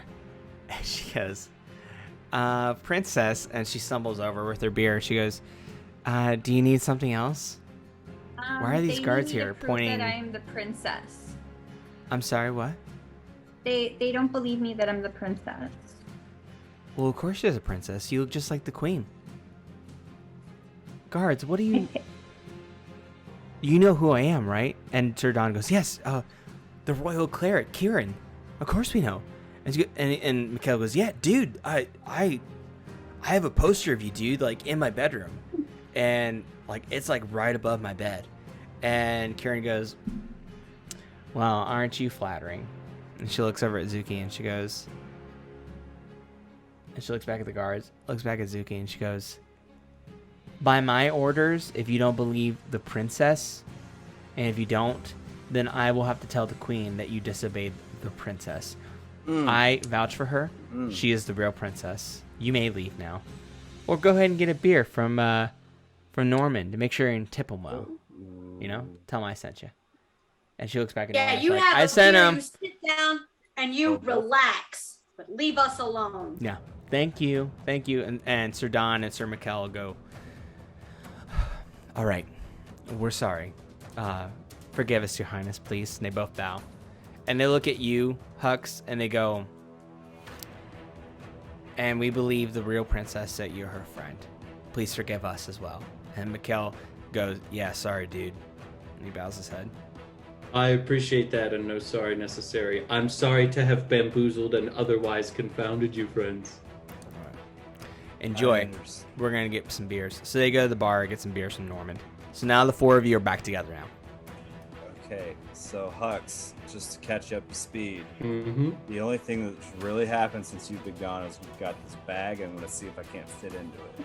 You know, I learned a great trick trying to get under a bed. I wonder if it might apply to a bag of holding like that. Do show tell. you. Well, you just gotta kind of shimmy right up next to it, and then it's all in the body language. You just straighten up like a complete pole, just and you can right underneath it. Really great. I'm so happy I tried it. Underneath. Well, Wow. I was doing it with a bed, so you don't want to go underneath the bag. You just put the bag at your feet, and then like. Just try I'll that. hold it. I'll hold it, Sam, if you want me to. Yeah, hold it open. I can help. Okay. This is happening. Okay, I'm gonna go inside this bag. You actively asked for this earlier. Yeah, I'm going. I'm not. I'm just saying. I'm doing this right now. DM, I'm going inside this bag. So you have to do for this, since you're an animate object and not a Yeah. inanimate object. Because okay, so Okay. just to let you guys know, just so you know what a bag of holding is. It's a pocket dimension. Yes, exactly. This bag has an interior space considerably larger than its outside dimension, roughly 2 feet in diameter, and the mouth at the mouth and 4 feet deep. The bag can hold up to 500 pounds, not exceedingly a volume of 64 cubic feet. The bag weighs 15 pounds, regardless of its contents. Retrieving an item from the bag requires an action. If the bag is overloaded, pierced, or torn, it ruptures and is destroyed, and its contents are scattered in the astral plane. If the bag is turned inside out, its contents spill forth unharmed, but the bag must be put right before it can be used again. Breathing creatures inside the bag can survive up to a number of minutes equal to 10 divided by the number of the creatures, minimum 1 minute, after which time they begin to suffocate. Are you sure you still want to get in the bag? So it's not really a TARDIS, is it? It's just No. like a... Placing Okay. a bag of holding inside an extra-dimensional space created by a handy haversack, portable, hole, or similar item instantly destroys both items and opens a gate to the astral plane. The gate originates where the one item was placed inside the other. Any creature within 10 feet of the gate is sucked through it to a random location on the astral plane. The gate then closes. The gate is one way only and can't be reopened. Are you sure you still want to get in? How about I just peek in? Let's just peek in. Okay. Peek in the bag. Peek Peek in the in the bag. So you bag. peek in. Uh-huh. Like, how about, do you stick your whole head in, or you just... Yeah, stick my whole head in. Okay, you stick your head in, and what you see is, like if someone in the astral plane is there seeing this, they just see this, like, random dwarf head that's just appearing out of, like, floating astral plane. Like, it's like space, but it's like super nebula-like and like dream-like, and there's so many different like astral creatures that are like transparent and stuff, and like also actual just items too, and like monsters that are like going around and swirling, and then one comes up and goes and it looks like this like squid shark, and it goes for your face. What do you do? I pull my head back. Okay, cool. So you're now back in. So how was it? Yeah, what'd you see? How would you Was expect? it livable? I mean, I wouldn't say like put your bed in there or anything. It's just like it holds more things than you think it does. Did I leave anything in there? I mean, you feel free to look yourself. So keep in mind too, as a DM speaking. Yeah. And I say this very, very nicely, just because some of us are new, some of us are not. It's good to let each other know what has happened on both sides, even if it's paraphrasing, okay. because there can't be metagaming if you guys get separated or whatever. So it's a really good idea as characters to like take this opportunity to like let each other know what's been going on both sides, Okay. even if it's just paraphrasing, like to the point. All right, so I'll tell you the truth. I saw a bit of a different astral plane. You don't have You to know tell what her I mean. about that, Sam, if you want. Sure. I was more talking about the vampire stuff. Yeah, but we need to. But if you want to, then go Vampires. ahead. Scratch that. I'm gonna scratch No, that. Kelp just There's- puts like Sam is rambling, and Kelp just puts her hand on his shoulder and just goes shh. Shh. Okay. Can't We are, sing, though. and she looks at Hux and she goes, "We're vampires, and we have to take the cure in what, like 45 minutes? I can't read this analog." I gotta look at this watch again. So it is now about, let's see what I wrote down. 1 second. I'm not a vampire. It's now about 10:30 p.m. Okay, so we have like an hour and a half until we have to drink this liquid, and then we have a month to fight this big bad origin vampire, and we have to kill this immortal vampire. Easy peasy, we've got plenty of time. Where were you, Huck? Yeah. I was in a dungeon. Dude, please go on. I was ferried away here. I apologize. I did not have a way to take notes last time, Dash, and I don't remember the thing that I discovered. But I would like to divulge it now if to you my want, group. as a player, DM2 player, if you want to reiterate that later, like you could just be like, as a suggestion, you could just be like, we'll get into why I left Arcanix later, you know, and Okay. I'll just tell you what has happened since I've been in the Palace of Fairhaven. Okay, great. Yeah. Cool. Yeah, I can sidebar with you. I So, like, realized I'll that get when it. I You was... can just basically like get into I'll get into why I left you guys after we defeated Lavishin later. Okay, cool. Yeah. Anyway, slide out as the DM out, and then you can be back as Hux. Yeah. Sorry, friends. I was meditating and talking to God. Well, I'm here in Fairhaven. I was in the dungeons. You I said managed. you were me. I was you. I was a guard first, and I managed to disguise myself as a woman and seduce another guard and get him to kill some guards. And I got out, and there was a big chopping thing, and I got through that. I found a war-forged guard, pretended to be a guard, ended up in your mother's bedroom.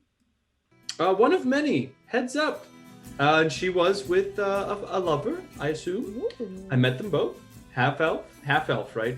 Elf, No, just elf. Just elf. Yeah, sorry. possibly wood elf, but an elf, Yes, for yeah. sure. Wood We had elf, the same perhaps? type. What's that?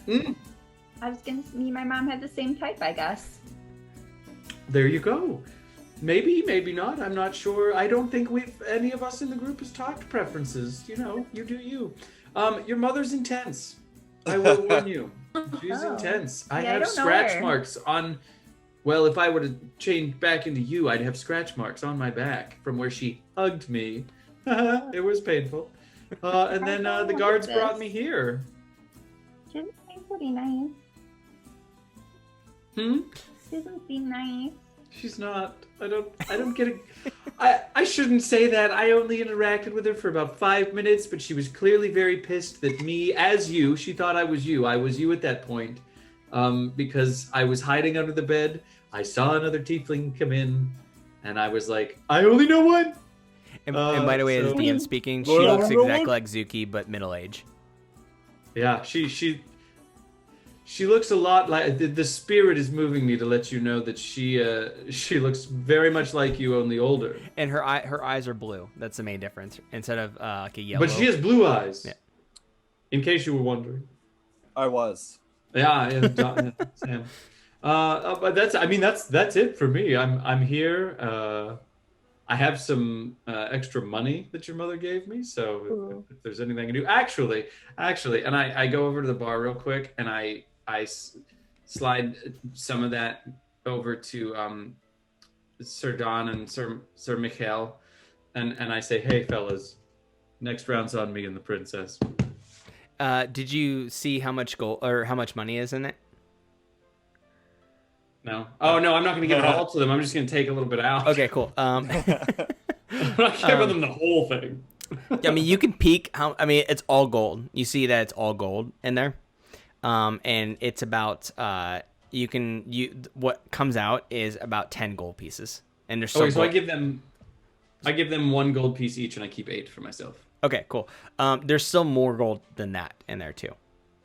Ooh. Yeah, like yeah. Do you want to look inside to see how much? No, I just very, Okay, very cool. So you Nah. pull the silently 8 back pocket to put them. in your pouch that the queen gave you, and you gave 2 gold pieces each to Sir Don and Sir Mikkel. And they go, well, thank you, sir. And they go, yeah, thank you, dude. And then they signal Norman to get more ale. So Nice. I'll What be about right back. you? What's going on? What's new? Everybody's still alive and well, thank God. They can update you while I be right back. oh yeah, Kuhnoodle, take a quick break. Yeah, real quick. Okay, cool. Let's just do a BRB, and let's just be back in like a soft Okay. 5. So go on to BRB screen. Viewers will be right back.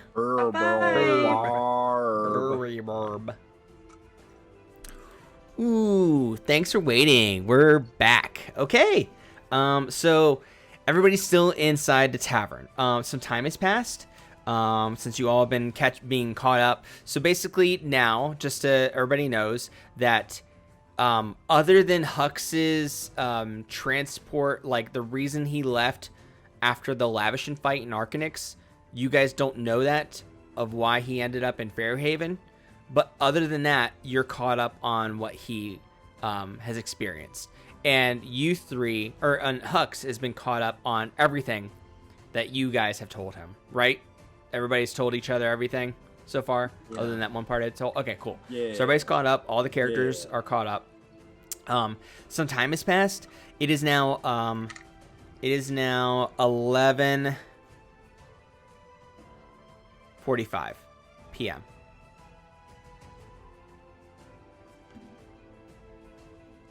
And then Kieran looks up to you. Oh, what were we gonna say, Sam? Oh no, I was just counting out 11:45. Gotcha. Kieran Yeah. looks all at you, and she goes, "Hey, just to let you know that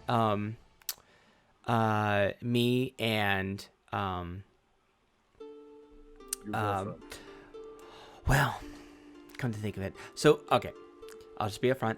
The princess is here. Princess, yeah, we're good, right, princess? Right? So, me and Norman, we're gonna like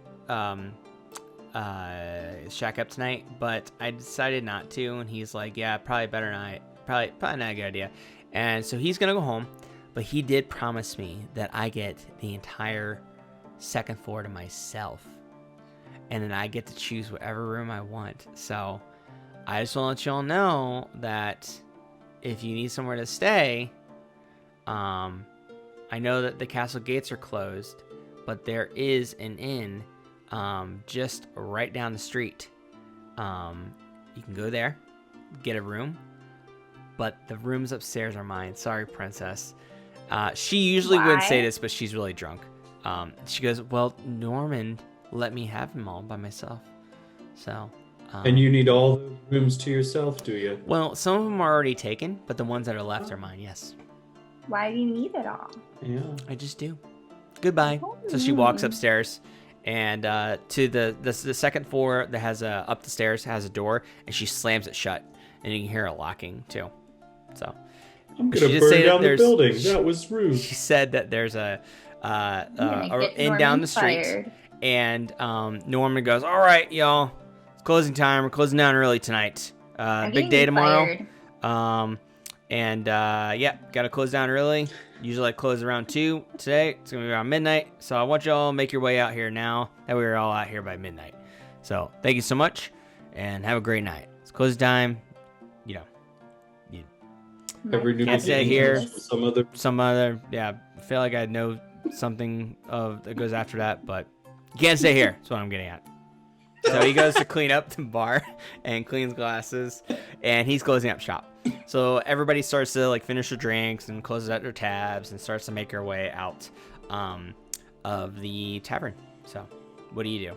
Or I continue? make Norman talking? know that I don't like him. Oh, that's out of nowhere. Oh, because he gave up our rooms. No, that's fair. Yeah, And Norman goes, "Yeah, hey, I heard that. You know what? I'm gonna do something." And he gets out a piece of parchment and he writes on it. He's basically he writes that, "Please give the princess and her friends a few rooms, up to 4, and tell them that Norman sent you. And he signs his signature. And he goes, here you go. Can I see how he spells his name?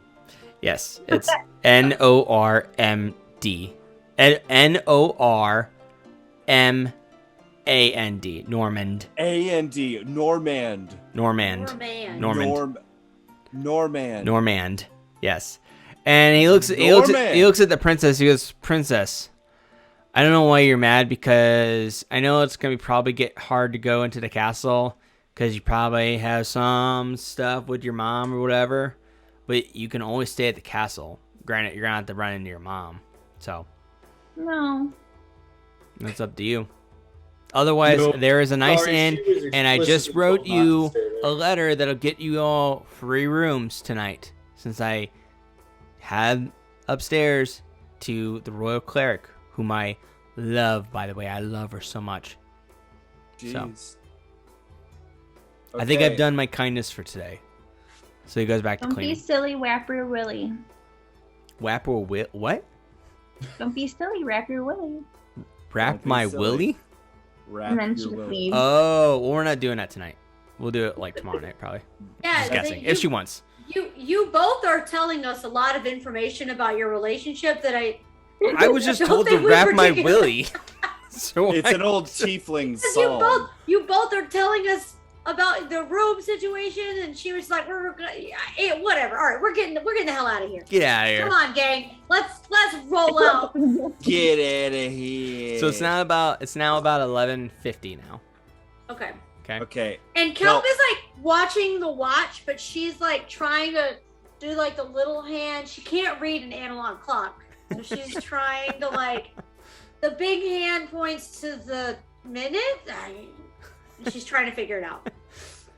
Sam, if you want to tell her, it's up to you. But anyway, you know. You're trained in this from your Arcanix education. So you go outside of the cow, and what was I gonna say? You do notice that there is a cool, like a very chilling breeze around you, and it almost feels wet, but like streaks of wetness, not like a mist in the air, but like streaks of wetness that's like spraying in your direction. Somebody's spitting. Also, Dress Jaws, I think your mic's muted. It's like a. Yeah. That's like the wind. Also, before we continue, I will award Zuki, Kelp, and Sam each 100 XP from those social situations, and Hux, because you did went through a lot on your own. I'm gonna award you 200 XP. Wow. Okay. All right. Thank you. So mark that on a Good sheet job. before we continue. No arguments. All right. And Less than 7 minutes ago. you No notice argies. that a lot of people are, going, because you can notice like probably a lot of people like live in different apartments, different houses around here. There's some residential areas too in Fairhaven, but you notice that there are 2 figures coming very harshly on either side of you. One is very pink, but not a tiefling, and the other one looks like a guard, looks like one of the royal guardsmen. But as he or she gets closer, you notice that there is just like a skeleton, like skeleton with like dead pieces of skin that are underneath the helmet and beat glowing red eyes. And they are starting to rush. They see you, they notice you, they look at Zuki especially, and they rush towards you aggressively. Roll for initiative. Keep your number. Tell me in a minute. Goodness. Tell me in a little bit. But keep your number. But I'm gonna want to know what your initiative is really soon. 1 second.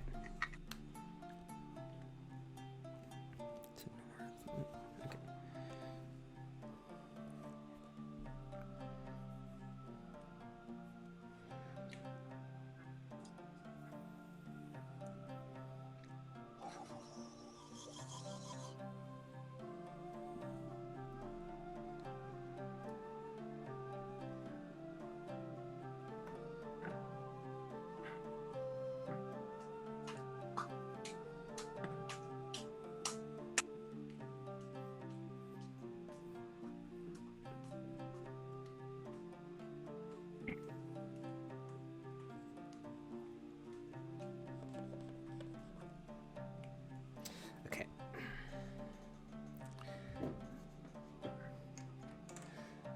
right, we're gonna switch over to battle cam here, folks.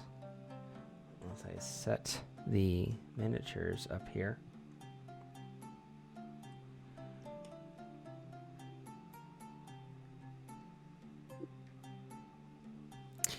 And turning off our logo here. 1 second. Thanks for waiting, everybody. And the logo off. Okay, here we go. So that's north. You can see marked out on that compass rose. So this is just road. You know, you can walk. This is the patio of the bar, of the Dancing Cow. And this is the Dancing Cow's building, the checked off area. Can't walk there unless you hop on top somehow.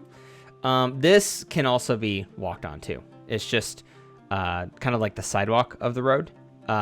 Towards on this side, like the east, would be residential buildings, so you can't go farther than that. But this would be like the sidewalk, so you can walk on this.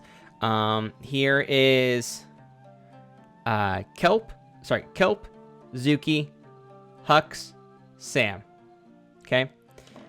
And the two figures that are coming at you, one is this one. So this one's coming at you. He's spooky. That is spooky. It is, to your general knowledge, it is a Dolgaunt. The Dolgaunt. That sounds scary. So that one is on one end, up here, coming to get you. And the other one is this one. It's an Undying Soldier. Very similar armor as the Fairhaven armor here with the Royal Guards. Like basically Sir Raph, Sir Leo, Sir Don, and Sir Mikkel all wore this kind of armor, but they're not undead. This guy is. So he's coming at you, and he's closer.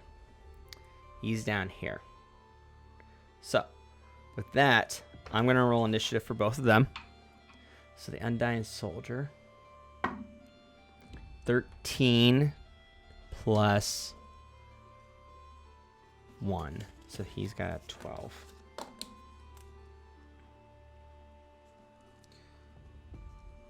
Okay, and then the other one would be the Dolgaunt. Doggone it. 4 plus 4, 8 plus 4 is 12. So same initiative. So they each got a 12. All right, and what did you guys get? Hux, what'd you get? 19. 19. Okay. And what's your current AC is still 14, is that correct? I believe so, yes. Okay, and what's your current HP? I'm at max right now. What's your max again? Sorry. Just making Sorry, 15. 15. Okay. You got 19 initiative. Kelp, what did you get in initiative? An 8. 8. Okay. And would you your AC, is it still 17? Yeah. Yes. Is your what's your HP currently? Max out at 29. 29. Okay. Yeah. Okay, and your speed's still 30, right?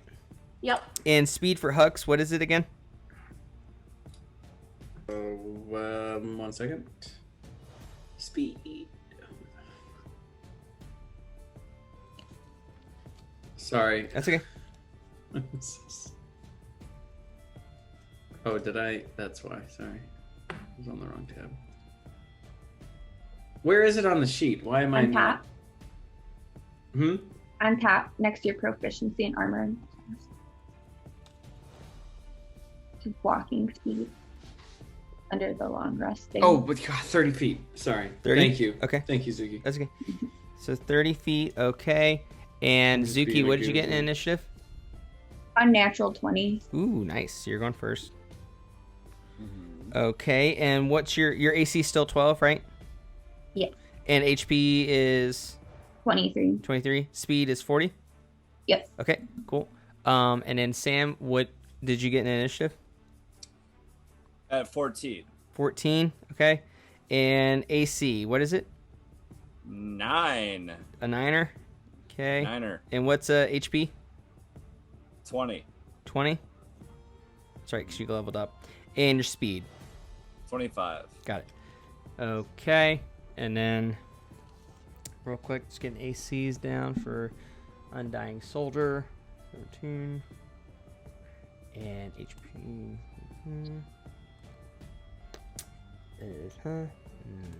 Speed. Got it. Okay, cool. So Zuki's going first, and then it is Sam. Okay. Sorry, I'm just moving the cards around here that I have on my DM screen. Come on, there we go. Sam, and then the Dolgaunt, and then the Undying Soldier, and then Hux, and then Kelp. Suzuki, you're first. And you are right here, just to let you know. Okay. I am going to run up and hit the undead dude Okay. So with my quarterstaff. okay. So you want to And then- move to this space? Yeah. Right there? Okay. So you're gonna hit with your quarterstaff, right? Yeah. Okay. Cool. Hey, Dash. Yeah. Sorry, I just wanted to, just because you listed out the order and I didn't hear everybody else's numbers except for Zuki with the unnatural 20. You heard me say 19, right? I guess I didn't. I don't know why I have you down as Sorry. 14. Thank you for reminding me. So Oh, then you would be okay. second. Thank you for that. Appreciate it. Cool. Yeah, no Apologies, worries, Jeff. no worries. Wrote that down wrong. Okay, cool. So yeah, Hux would be second. Okay, cool. Continue, Zuki. You're attacking him, right? With your quarterstaff? Yep. Okay, go for the attack. I'm The going to AC for him is 17. Okay. 14. 14? Oof, Yeah. doesn't hit. Do you have any more attacks? Yeah, I'm gonna use my unarmed strike Go for it. to kick him. Go for it.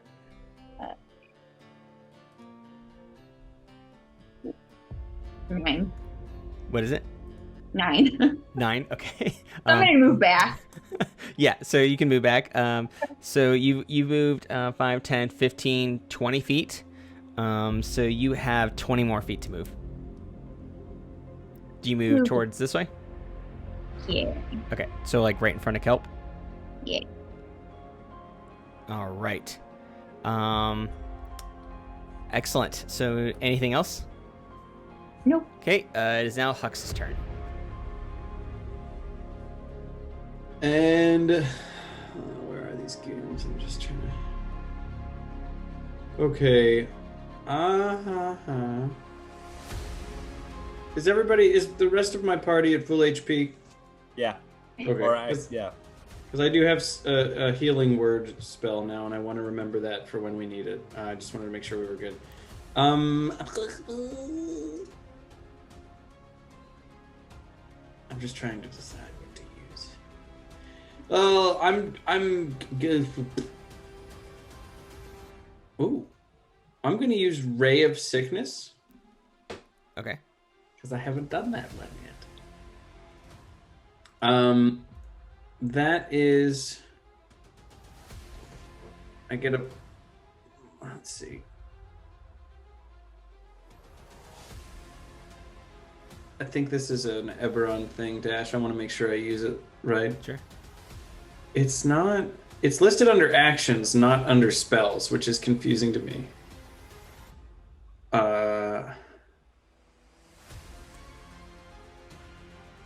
Well, let's use it. Let's use it and see what happens. I like where it's going. How does it work? It has a range of up to. Here we go. I was trying to get it to pop up. I had to click it. I figured it out. Okay, it is. It's instantaneous for the duration. Casting time. Oh, I guess it is. It is a spell. Oh wait, spell cast. Cast Ray of Sickness and spell slot 1 level. Okay, wait, hold on. It just took up the spell slot. All right. Well, I'm going to use it anyway, so I'll have to click that. A ray of sickening greenish energy lashes out towards a creature within range. Make a ranged spell attack against the target. On a hit, the target takes 2d8 poison damage and must make a Constitution saving throw. On a fail saved, it is also poisoned until the end of my next turn. Yeah, it's a level 1 necromancy. I guess it is a spell, but it's just listed under actions. But oh no, there it is. Does it use under a my spell slot? spells as well. It does use a spell slot. Yes. Okay. Okay. So yeah, I get to roll and I get a +4 on it.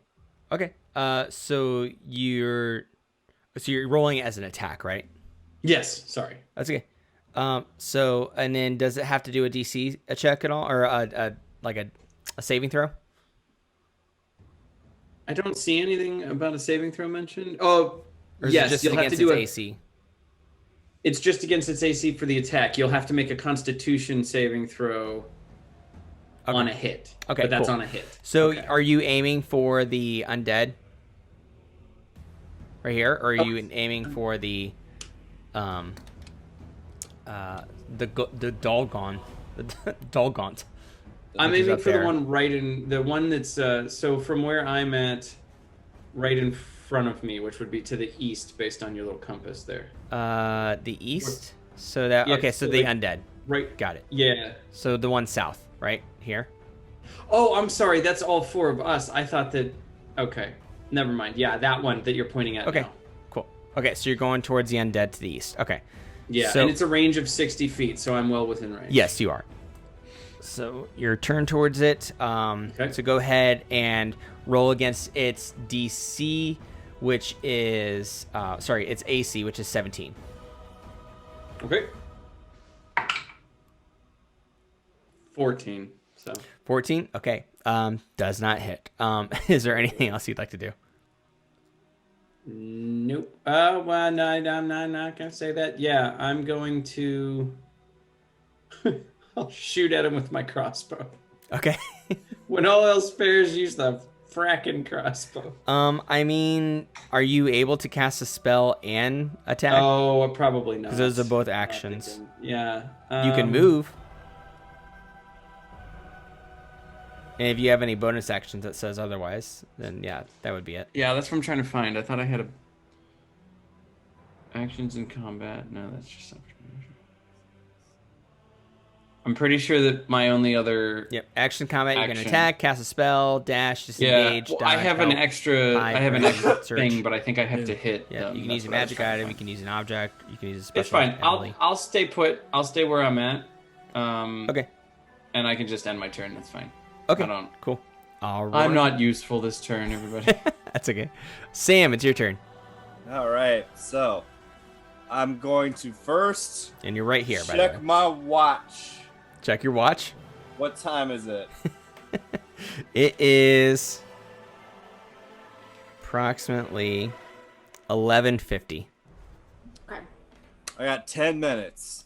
I say. By the way, you and Kelp have advantages on everything right now All right. because you're still turning into vampires, and it's nighttime.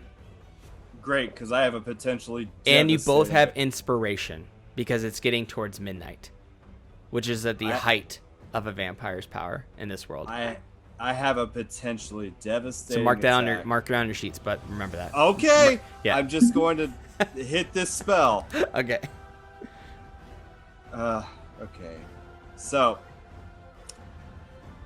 where are these guys again? How far away from them are me? So you're right here. Uh-huh. Sorry, right behind Kelp. The undead is right here, where Black Pen's pointing, and then the Dolgaunt is up there. The pink guy up there. And he's a bit of a distance away from me. Yeah, he's like 5, 10, 15, 20, 25, 30, 35 feet away from you.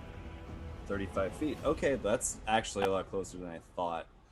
So, okay, so I'm going to step 5 feet towards the Dolgaunt. Okay. And I am going to hit Agananzer's Scorcher. Okay, real quick, I just want to make sure where you're stepping. Do you want to go? You said 2 spaces, which is 10 feet. Here. So 1, 2, 3, or 4. 2. Yeah, Here? right there. Right here? Yep. Okay.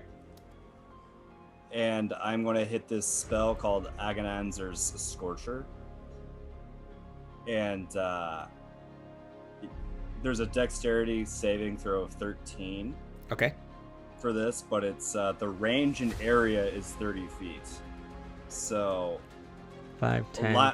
Yeah, you're within range. a line of roaring flame, 30 feet long and 5 feet wide, emanates from you in a direction you choose. Ooh.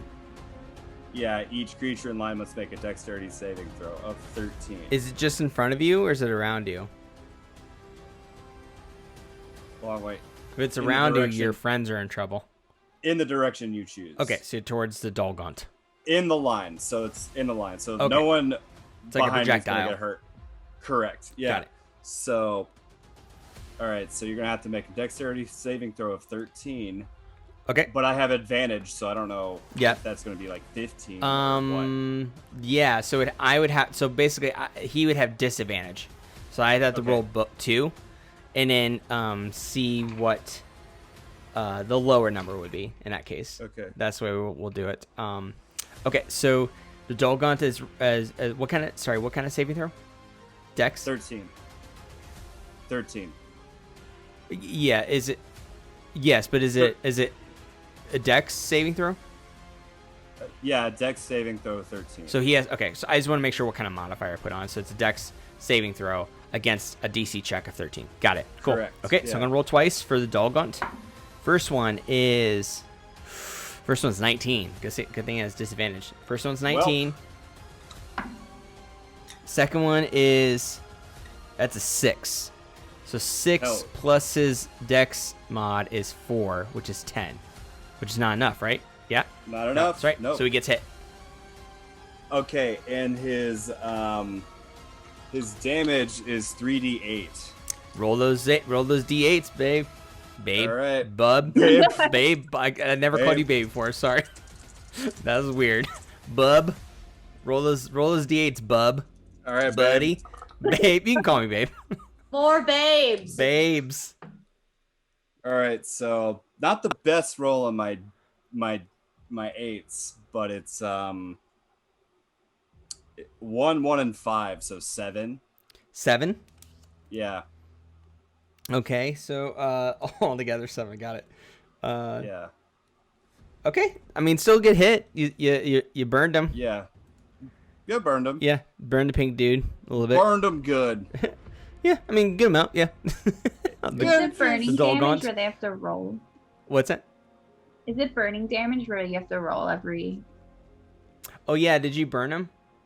It's burning damage, right? Yeah. Let's see. There should be. Let's see. Creature takes 3d8 fire damage on a failed save, or half as much damage on a successful one.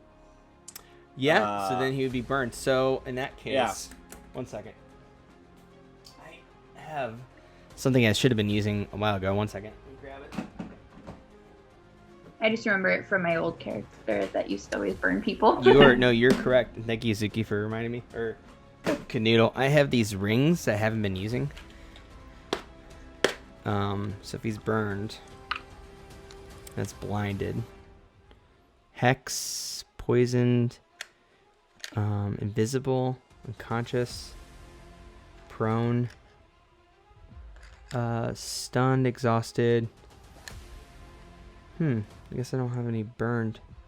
Grappled, paralyzed. Wait, is this burned? Deafened. This is. Jeez. All right. Is that not a condition? Deafened, grappled, harm, blinded, invisible, paralyzed, petrified, stunned, restrained, prone. I guess that's not a standard, but I will consider him. I'm just gonna put a ring on him and say it's burned, so I remember, and that way I can keep track of it. So I'll put one of these red ones on here that say he's not. He's not unconscious. He's not unconscious. He's just burned. Chat is saying burned isn't a condition. They're just burned. It's a form of damage. Gotcha. That's all. Yeah. All right. I forgot how to do the burn name, but I'll figure it out while we're doing this. So yeah, I put that ring on him so that way we know. So I can remember how to keep track of his burned. Anyway, Sam, good job. Anything else? No. No. Okay. All right. Thank you, Mr. Charisma. Currently, Dolgaunt, according to his stat block, is not weak to fire, so he does not take extra damage. In terms of that, it would just be the normal damage that you got. Gotcha. But yeah, good to know though. Thank you all. All right. Is that it, Sam? Yeah, that's it. Okay, cool. All right, it's Dolgaunt's turn. So he didn't like that. He didn't like what you did to him. So he's gonna come back at you. And all so right. The Dolgaunt has he's within range. So that's, let's see here, 5, 10, 15. Yep. So he came up at you. Oh, wow. And now he's going to do a tentacle attack. Tentacle attack? Tentacle attack. Oh, boy. So it is a +6 on that roll against your AC of 9. Ooh. Damn, Daniel. Here we go. Ooh, 15 plus +6. Yeah. Here's the thing. They only hit you. Yep. I have a reaction spell of shield. Okay. Yeah. So yeah. Can I hit? I'm gonna hit that. Yeah. What does it do? It works especially against magic missile, but let's see. An invisible barrier of magical force appears and protects you. It's one reaction you can take when you are hit by an attack. Okay.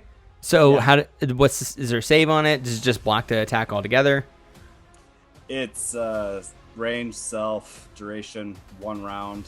It also gives me a temporary AC bonus of 5. Ooh. So do you not take that do you not take that attack at all? Not this time. Got it. Yeah. All right. So, yeah, you shield that attack. Now, how long is that duration again? It's for the next turn. So until your turn again. And I have a temporary AC right now of 14. Is that until next turn too? Yeah, that's until next turn. Okay, got it. Next turn. I'm just marking that. Okay, cool. All right. Good to know. That Dolgaunt just kind of snarls at you. It is now the undead soldier's turn, the undying soldier. So he is down here, and he's coming up to Zuki, and he goes, "Princess, I will kill you." I know who you're talking about. And he's going to attack with his spear. It's a melee attack, and it's a +5 against your AC of 12. So that's a 5 plus 5 is 10, not enough to get you, so he misses you. He just misses that spear attack. So, and he just growls at you. And that's it. Stick my tongue out at him. And he growls again. And I growl at him. Now it is Kelp's turn. Okay, so I'm gonna shift. Ooh, shift time. For sure. Making sure I can still do that as a vampire. Yes, you can. Bitten person, okay. But you do have advantage on it. You have your enhancements. You have advantage on everything. Sure, yeah. I just want to make sure that we get the other advantage of shifting too. So yeah. Sorry. So I'm gonna go for the undead warrior. Let me look at the battle here one more time. So you're right here, there, and you're right next to undead. Yeah, I'm gonna shift. Take my javelin. Okay. And try to spear him in the side as he's attacking Zuki. Your javelin or your trident? No, my javelin. Gotcha, I don't cool. use that enough. All right. So you can. Do you stay where you are? Or do you move? I think I don't need to move. Okay. I think I'm good. Cool. Go for that attack. Roll the d20. Add your attack bonus, and you have to get at least a 16 or better. Jesus Christ. No, I did not. I rolled a 7. Roll again because you have advantage. Remember, Okay. you're a transforming vampire. Yeah. Ooh, 10 plus 4. It's 14, And right? 14. And then don't I get... Yeah, aren't you shifted and get some kind of enhancement from Yeah, I'm looking for that too. Hang on. Oh no, it's just an HP. Oh, I okay. just get extra 5 HP. there? Extra 5, okay. That's good to Yeah, know. so I need to do that real quick. I'll add that, yeah. So Okay. 5, yeah.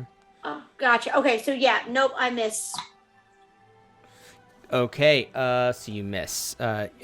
Also, remember you have inspiration if you want to use it. If you don't, that's okay. You know what? Yeah, let's go ahead and use it because, Sure. why not? Okay, cool. Cool. So just one more roll, right? Yep, one on roll. Just make sure to unmark the HP or the inspiration when you get a chance. Oh my god, I just rolled a 3. What's happening? But you, All right, well, this is kill me now. All right, we're... That's Need me okay. dice. Oh boy, I do. Somebody get rid of these dice. Okay, all right. Okay, Alright, no worries. Anything else? Would you like to move?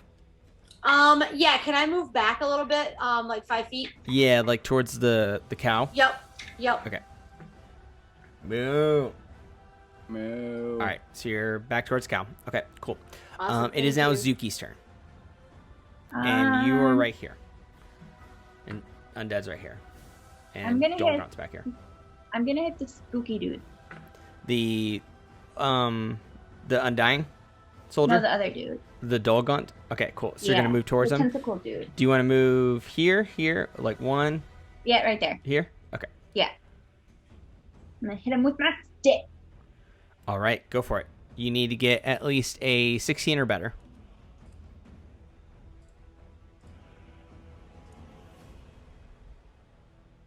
I rolled a 1. Nice. You can roll your what was it? The extra attack that you have? Yeah. Why are we all rolling like shit? I got a 9. This is insane. I'm nervous. I'm rolling all my dice. It's 20 will work.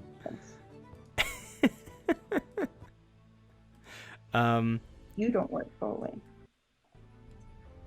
What'd you get? Oh, I didn't get any. Oh, sorry. Okay. So I'm you good. didn't do your second attack? I did. Oh, you did? I didn't get it. You didn't get it? I got Okay, a cool. 9. Okay. Sorry, guys. Then, would you And like to I'm move moving anymore? back. Yeah, I'm moving, jumping back. Towards the Undying or towards the cow? Yeah. Like here? Yeah. Okay. We're more like diagonal back. Like this way? Yeah. Okay, cool. Okay, cool. It is now Hux's turn again. All right, we're going with an old-fashioned crossbow attack here. The fella who's right in front of me, two spaces away. That's one of our foes. The right? Undying? Yes. Yeah. Yep, you're right here. There's the Undying. Cool. I'm just gonna crossbow bolt him. Okay, go for it. What's his AC again? It is 17. 17 or better. 17. Okay. Whew. Yeah, we gotta roll higher. Okay. 14. Not 14. Plus 4. Sorry. Plus 4, and I'm doing the math in my head that I need to roll at least a 14 to beat this guy. Because if we tie, he's on defense, so he wins, correct? Or is that You the offense? tie, you get it. Okay, so 13. I just need to roll 13. All right. Here Well, we go. yeah. 17 altogether Okay. with the mods and stuff. Yeah. Right. Yeah, because I get a plus 4 on the hit. Yep. That was almost a 19, and it bounced. Ooh. It's a 9. Oh no! which is a 13. So, Well, what's your yeah, mods? no, that was Oh, 9. with 9, got it. Plus 4 is 13. Gotcha. Oh, that sucks. All right, anything else? Would you like to move? I can't. What are we gonna do? Try. What we're gonna do? What we're gonna do? Surrender. I'm gonna. Can I back up to onto the step one space? Yeah, there? yeah. I'll just do that. I don't know what else to do, guys. The doors are locked and shut, but yes, you can move right there. No, that's fine. Yeah, I'm not gonna That's try just to a go patio. back in. Yeah. Okay. In that case, No, it's isn't this a lovely potted plant? I say. it's now Sam's turn, Okay, so and Sam is right here.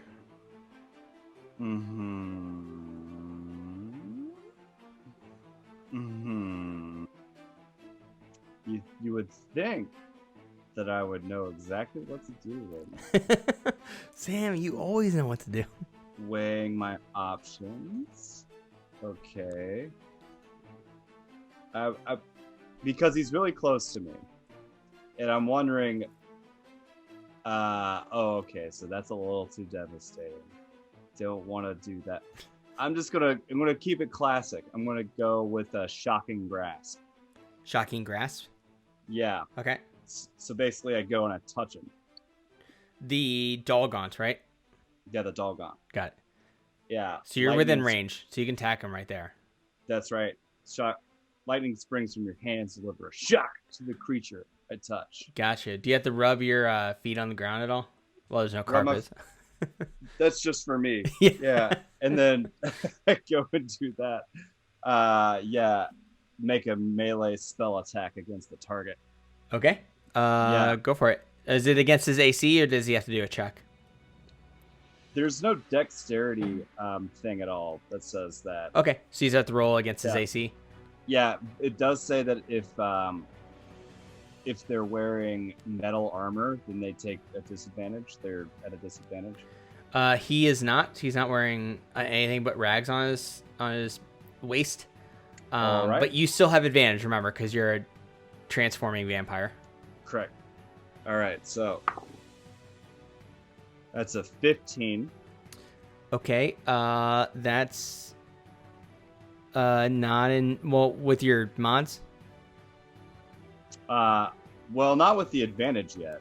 Okay. Yeah. Roll again. Yeah. Okay. Yeah. Metal rags. No, Mr. Charisma. Yeah. Just regular old dirty Metal rags. cloth rags. So that's 18. 18. Okay. Yeah, you got it. Yeah. Roll damage. All right, so damage would be 1d8 Okay. of lightning damage. Lightning damage. Got it. He's not weak against that, but yeah, good to know. That's 5. 5. Okay.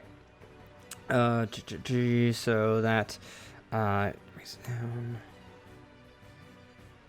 It's a Dolgaunt. Wait a minute. 1 second. 1 second. 1 second. 1 second. Who went down? Okay. Oh, duh. Okay, so I'm sorry, Sam. Could you tell me the HP, the damage again? Yeah, the damage was 5. 5. Okay, cool. Okay, cool. Good hit. So yeah, that he takes that blast. Awesome. And it hit him pretty good. So good job. Great. Anything else? I want to unsheath my quarterstaff. Okay. Yeah, you can Okay. unsheath that. Yeah, and It's non-action. move behind him. Okay. Speed's 25, so 5, 10, 15, 20. Is that where you want to go? Yep. Okay. Let's do it. Okay, cool. Excellent. Now it is the Dolgaunt's turn. So he is just going to go straight towards Kelp. Oh, shit. And he's going to attack her.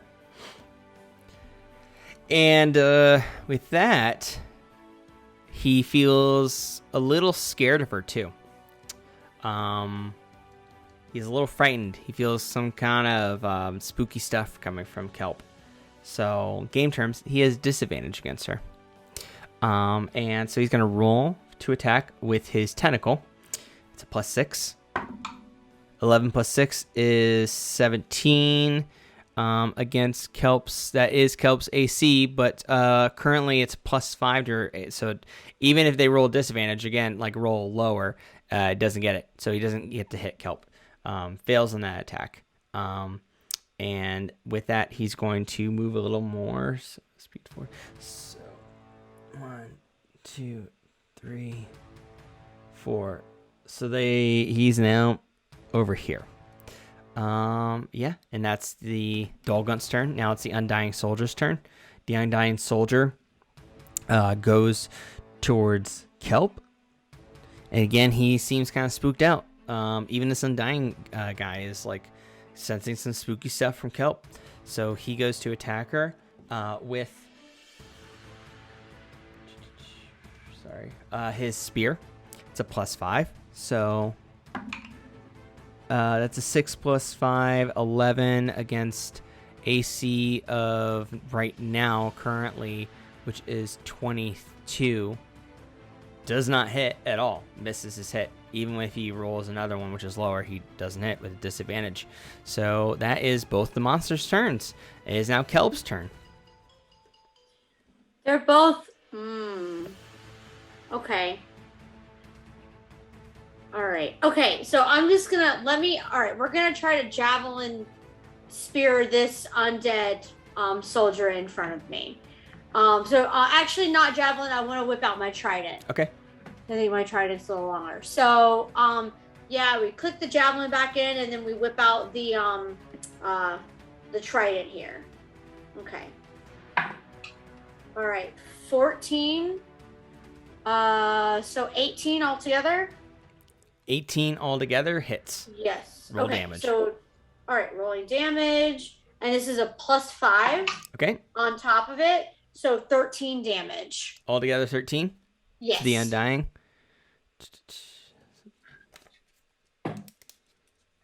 Ooh, nice. Good hit. Ooh, yeah, really good hit. Awesome. Good job, Kelp. Anything else? Would you like to move? Yeah, I want to move one square over. I want to be in between these two guys. Like here? No, right beside where I'm at. Oh, so like right here, like in front of a Hux. Yes, please. I want to just do like a little jump to be in the middle to side hop. Yeah, I want to do like a little side hop with my little horse feet. Nice. My hooves. That's right. Remember, everybody, she's big horse lady right now. Big Beast horse mode. lady. All right. Good job. Now it's Zuki's turn. Zuki's right here. I'm gonna hit the undead dude. Okay, so you're gonna go up behind him. You would have advantage on him then if you're going up behind him because he's can't see you.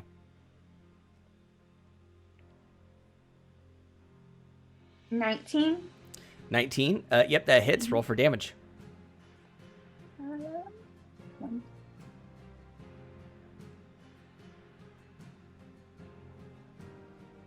5. 5 damage to the Undying Soldier. Okay, great. Ooh. And then I'm gonna. Sure. Oh, wait. Yeah. What were you gonna do? Sorry. Gonna kick him. Ooh, yeah. Go for it. Roll for attack.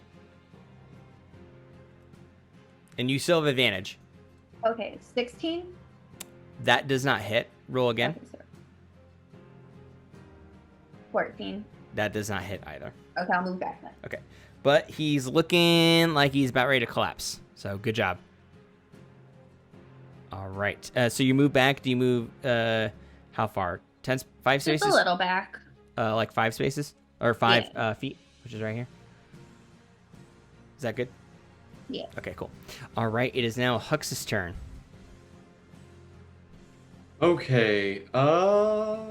The not the fellow I've been trying to attack, who is the undead fellow, but the other one with the tentacles. The Dolgunt?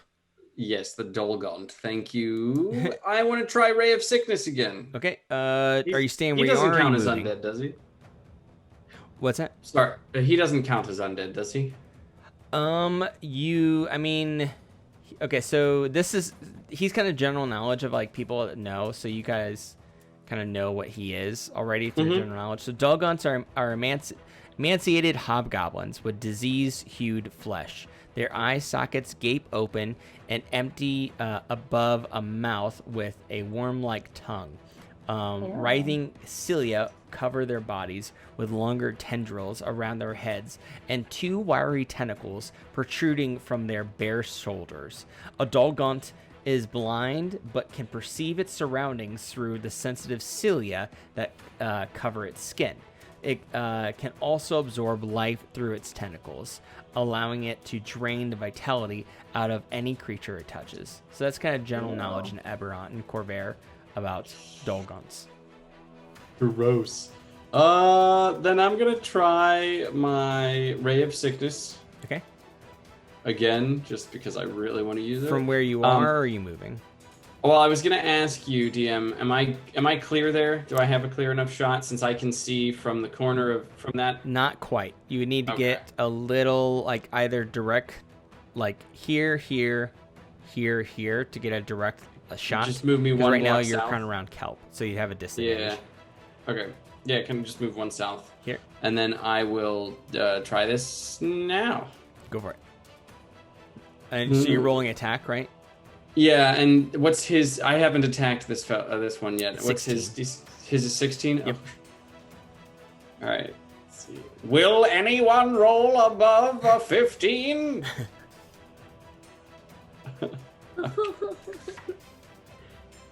Not I. Oh no. I just rolled a 4. We need to get you guys to do dice. Yeah. Oh, That might no. That's okay. Would you like to move anymore?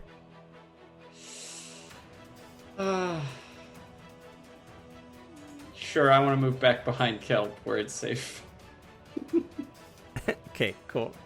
All right, Keep it is now. behind Come on, babies. It's now Sam's turn. Okay, so things have... Sam's up here. Yeah, my path has changed a bit. Who's the nearest enemy now? The undying soldier, right here. Okay, and how far away is he exactly? He is 5, 10, 15, about 20 feet. 20 feet, great. And I have 25 feet of... That's my running. So what I'm going to do, I have my quarterstaff equipped. Okay. And I'm going to cast Booming Blade Okay. on the quarterstaff. Cool. What that does is brandish the weapon using the spell's casting, make a melee attack with it against this creature. So I'm going to walk up, get within 5 feet of it. Yeah, great. And then I'm going to hit it. And on the hit, the target suffers the weapon's attacks, normal effects, and then becomes sheathed in booming energy until the start of my next turn. And if it moves willingly, it takes 1d8 damage. If it moves willingly when it's their turn, or moves willingly now? Now and when it's their turn. Okay, Yeah. got it. It takes what? 1d8. Ooh, damage. okay, got it. Thunder damage, I should say. Got it. Uh-huh. Thunder damage, got it. So I'm going to... Well, first I gotta hit it, of course. But, like... Let me see. So its AC is 16. 16. Okay. Sorry, no. Sorry, 17. That was the Dolgaunt. Dolgaunt's AC is 16. Undying Soldier is 17. Okay. Yep. And you have advantage, too, because you're vamping out. Great. So, I'm vamping out. All right, well, that was a 5. So, try it again. Cool. Yeah.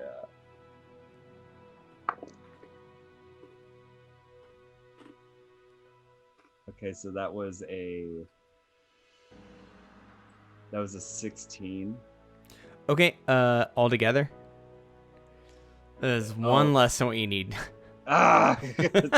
Oh, Oh well. that's okay. Is there anything else you'd like to do? I think you've already moved all that you can move, so. I did everything I could. Yeah, Yeah. that's okay. Okay. I just missed him. I whiffed. So the Dolgaunt, Yeah. he looks at all of you, and he kind of whispers something. He kind of looks at Kelp and you, because he's kind of looks like he's afraid of you and Kelp, and he goes, I'll be back. Oh. So he's gonna roll for Dex. And I'm gonna say he's gonna try to run. And I'm gonna say from this, he needs a moderate DC, a 15.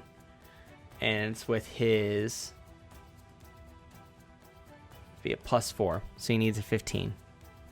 So you rolled a 9 plus 4 is 13, which is not enough. So he tried to run, so he got this far,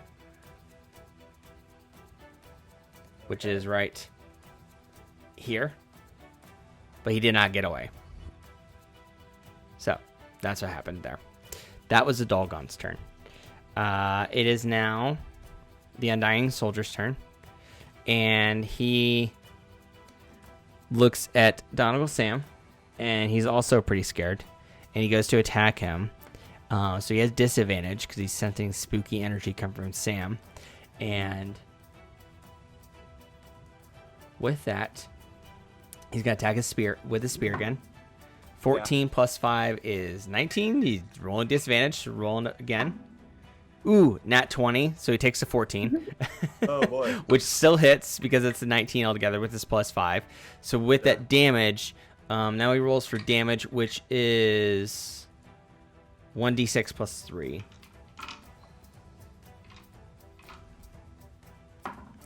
One plus 3 is 4. So 4 damage to you, Sam. 4 damage. I can take it. Which you're back to 9 now since that one power up was done. No, that was your AC. You're back to 9 AC. Sorry. Okay, But you what just was took 4, so you're down to 16. Yeah, 16, 16 in HP. All right. All right, so Sam. Okay. All right, that is the Undying Soldier's turn. It is now Kelp's turn. Okay, let's. Okay, I want to go after the Squid Man. Squid Man? Okay, Squid. cool. So, I'm gonna run at him. Two squares over, 1 square up. so here or here? No, there. Okay. Yeah. So you have advantage. Okay. Yeah. I just want to throw my. I want to punch the absolute crap out of him. Okay, so we're gonna roll. Okay, I just rolled an 18 plus 4. Are you attacking with your trident? Or are you punching him? I wanna punch him. Okay, cool. Okay, so yeah, tried it in one hand, but I'm just leaning into a punch after I rush into him. Okay. So 18. Hang on. Do you know what your bonus is if you unarmed attack? I'm going to unarmed, still +4. Oh, that's right. So- You're beefy. Yeah. Okay. Yeah. Yeah, so 22 altogether. Okay. So that definitely hits. Roll for damage. Yes. Okay. All right. Awesome. 16. No, that's not Oh, right. jeez. No, wait. So the Supposed to be damage, rolling- the damage would be the dice right next to you. I'm an idiot. Yeah. So yeah, the it would 12 be the die, damage. right? Yeah, in the box. Okay. 9. 9 altogether. Yeah. Yeah. 9 damage. Okay. So good hit. It looks over half dead. Oh God. Yes. Okay. Over half dead. And it does not want to be there. Keep that in mind. Okay. And anything else, Kelp? No, I'm not gonna move or anything. So. Okay. Zuki, it's your turn. I'm gonna And you're right here. hit the squiggly guy. Squid guy? Yeah. Okay. So you're moving down here.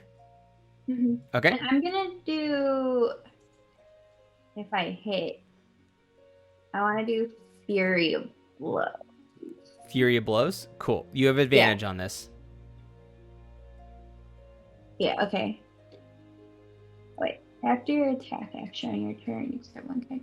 Oh, so instead, okay, I'm gonna hit with my staff, and then I'm gonna do flurry of blows. Go for it. So, but I did not hit with my staff. I got a 7. Okay, got it. You have advantage though. Oh yeah. 18. 18 Yeah. against the dull gun. That hits. Roll for damage. Yeah. Okay, so 1, 2, 6 with the quarter staff. 6 damage to the dull gaunt. Yeah. And then I'm gonna do my flurry of blows. Gotcha. Go for your blows attack rolls. 11, and then 11 have does not advantage, hit. right? I have advantage still. You have advantage still. Yes.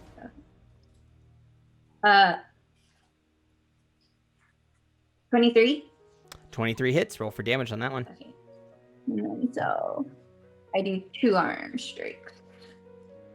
Cool.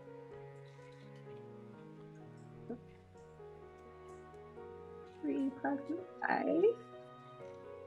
Would you? 9. 9 in damage. Yeah. Okay. So that would be. Oof.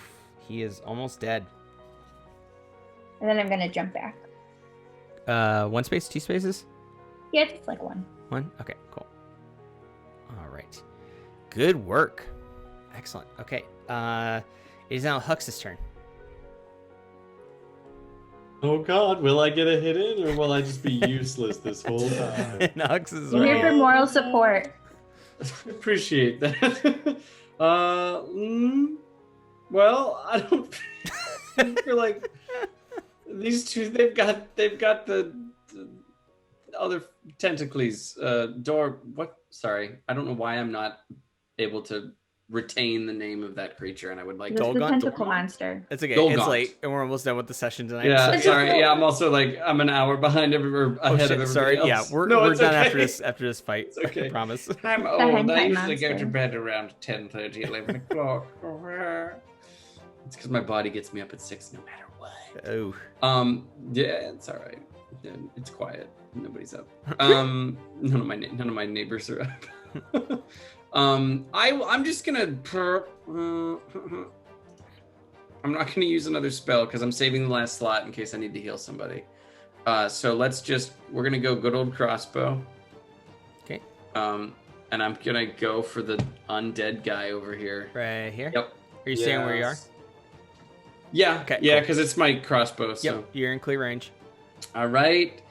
And his DC is a 17, right? Or his AC, 16. not his DC. Sorry, Dolgun is 16. Undying Soldier is 17. Yes. Okay, so the 17 is the Mhm, soldier. Undying Soldier Okay, is so I 17. gotta Yeah, he's beat that. tougher. See his armor. Ooh, all right. I You used a different dice this time too, and I got a 4 again. well, you have advantage too because you're off. You're out of his sight right now. Oh, thank God. Yeah, you're out of his sight. So go ahead and roll again. All right.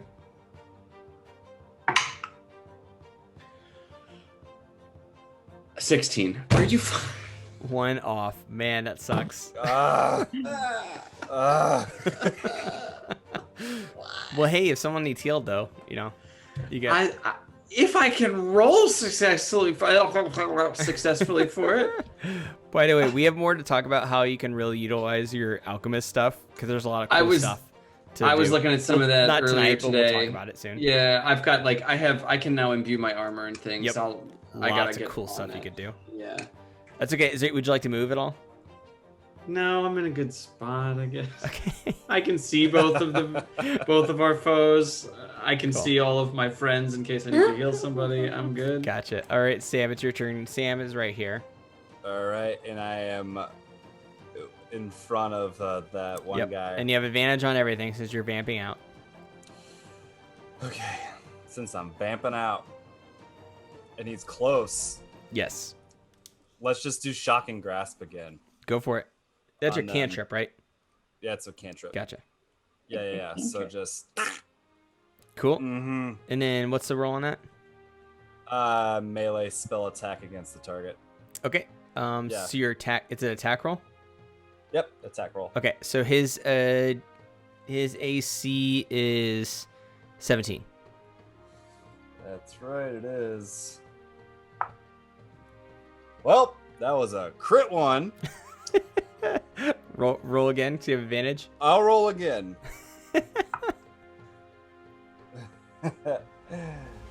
Oh, 17. 17. Okay, cool. That hits. Roll for damage. All right, so that is it's gonna be a 1d8. 8. He what was the attack again? What was the spell? The cantrip? It's shocking grasp. So he you grab him and he describe how he dies. Okay, I have my staff in my hand, but I also grab him with my left hand. His neck, and then just like grab his skull, and his skull just explodes. And like a big yellow, kind of like if you ever see a streetlight explode, it's sort of like that. And I have seen that, so like. Excellent. Oof. Yeah. Yeah, he dead. He not dying. He now dead die. He's dead. Boof. Good job. Anything else, Sam? I should get closer to the gang. Let's get as close to them as I can. Okay. Where do you want to go? Here. 1, 2, 3. Because you're 20, wait, 5, 10, 15. You can move really anywhere here. So 1, 2, 3, 4. Let me get the last one in my sights. So go to 3. That one that you were saying. Yeah, right there. Okay, cool. Excellent. It is now, let's see here. The Undying Soldier's dead. It's now the Dolgaunt's turn. So Dolgaunt is going to try to run again. Actually, no. The Dolgaunt's going to turn around and he's going to attack Kelp. I take that back. He's going to try to attack Kelp. So he's right here. Dolgaunt, Kelp. And he's going to try to attack Kelp with Vitality Drain. No, not Vitality Drain. Let's just go with the Tentacle again. Yeah, Tentacle. Anyway, Tentacle plus 6 to his attack. Oof, 16 plus 6 is 12. It definitely hits Zuki. Did I say Kelp? I meant Zuki. Yeah, I was about to sorry. say, okay. He went towards Zuki over here. That's what I meant to say. But yeah, he's attacking Zuki right here. Gotcha. Yeah, Kelp's over here. Sorry, everybody. Kelp. I did it again. Zuki, Kelp, Zuki. Okay. He just attacked Zuki. 6 plus 16, 12. Definitely hits Zuki's AC of 12. He's going to roll for damage now, which is a 1d6 plus 4. Oof. So 4 plus 4 is 8. He just did 8 damage to Zuki. So Zuki's down to 15. Yes. Okay. That is the Dolgaunt's turn. It's now Kelp's turn. Actually, Kelp, not Zuki. And Kelp is right over here. Okay. So we're gonna try to. Okay, we're gonna move one square up. I mean, not that I need the other advantage. Like here? But we're gonna behind him, behind the tentacle Okay, man. got it. Yeah. And so I punched him last time, so now we're gonna grab our trident and we're gonna try to stab him in the back. Cool. Go for it. Ugh. Just rolled a 1. Well, you're vamping out, so you have advantage. Who rolled a 1? All right. Oh my god. Blow on okay. it. Blow on the dice. Okay, 14 plus 4. Jesus. So 18. So 18 hits. Roll for damage. Yeah. Okay. Jeez. Okay. Oh well, I rolled a 1, but I think I'm also plus 4 on my javelin, so 5 altogether. Yeah. 5 in damage. Yeah. To the Dolgaunt.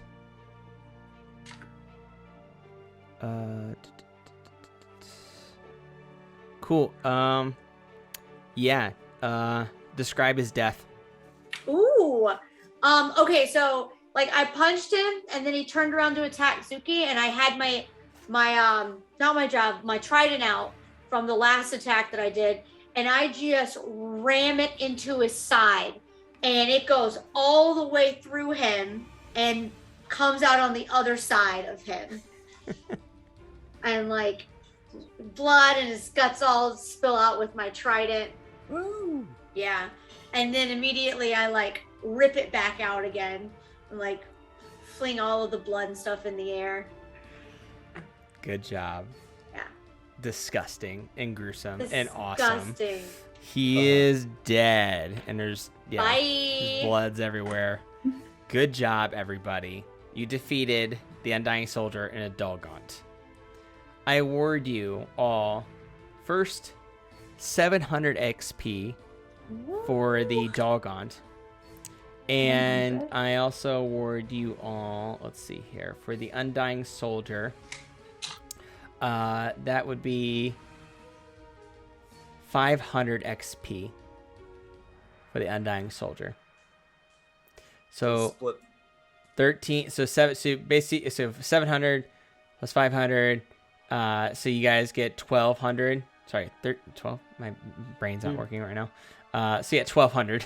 1,200. 1,200 divided by the 4 of you, which would be what, like 300 or something? Yeah, 12. Divided by 4, yeah, My brain is not apiece. working right now. Only 300 XP. 300 XP for each of you. All right. All together. So mark that on your sheets. I'm very close to level 4. And all of you get inspiration from that battle, since that was really tough. Yeah, everybody gets inspiration. Mark that on your sheets. And Hux is still standing outside the pub, just clapping for the rest of the do you loot the bodies? Loot the bodies. Okay. It'll be fine. You Bodies hit the floor. Put the bodies at the floor.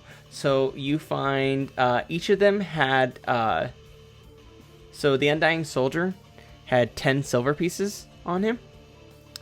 The Dolgaunt had no money on him. So 10 silver pieces. Decide who gets that. And also there's a spear on the ground if you want that. Also there is a breastplate if you want that. Oh, what's the AC on that breastplate? The AC on the breastplate is 1 second. Where'd my weapons go? AC on the breastplate. Nope, I need armor.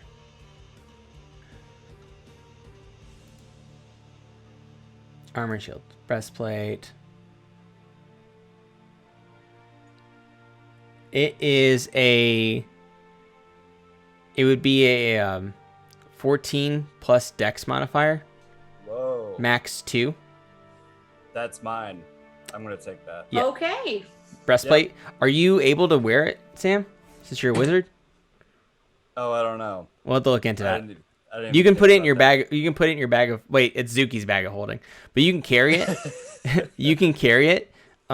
Just we'll figure out if you can equip it or not later. Okay. Also, there's a shield too. Oh. Mm-hmm. Oh. It's a standard shield, and it awards a +2 to armor class. Do you want to take that too? We can decide if you equip it later. If not, you can sell it for 10 GP.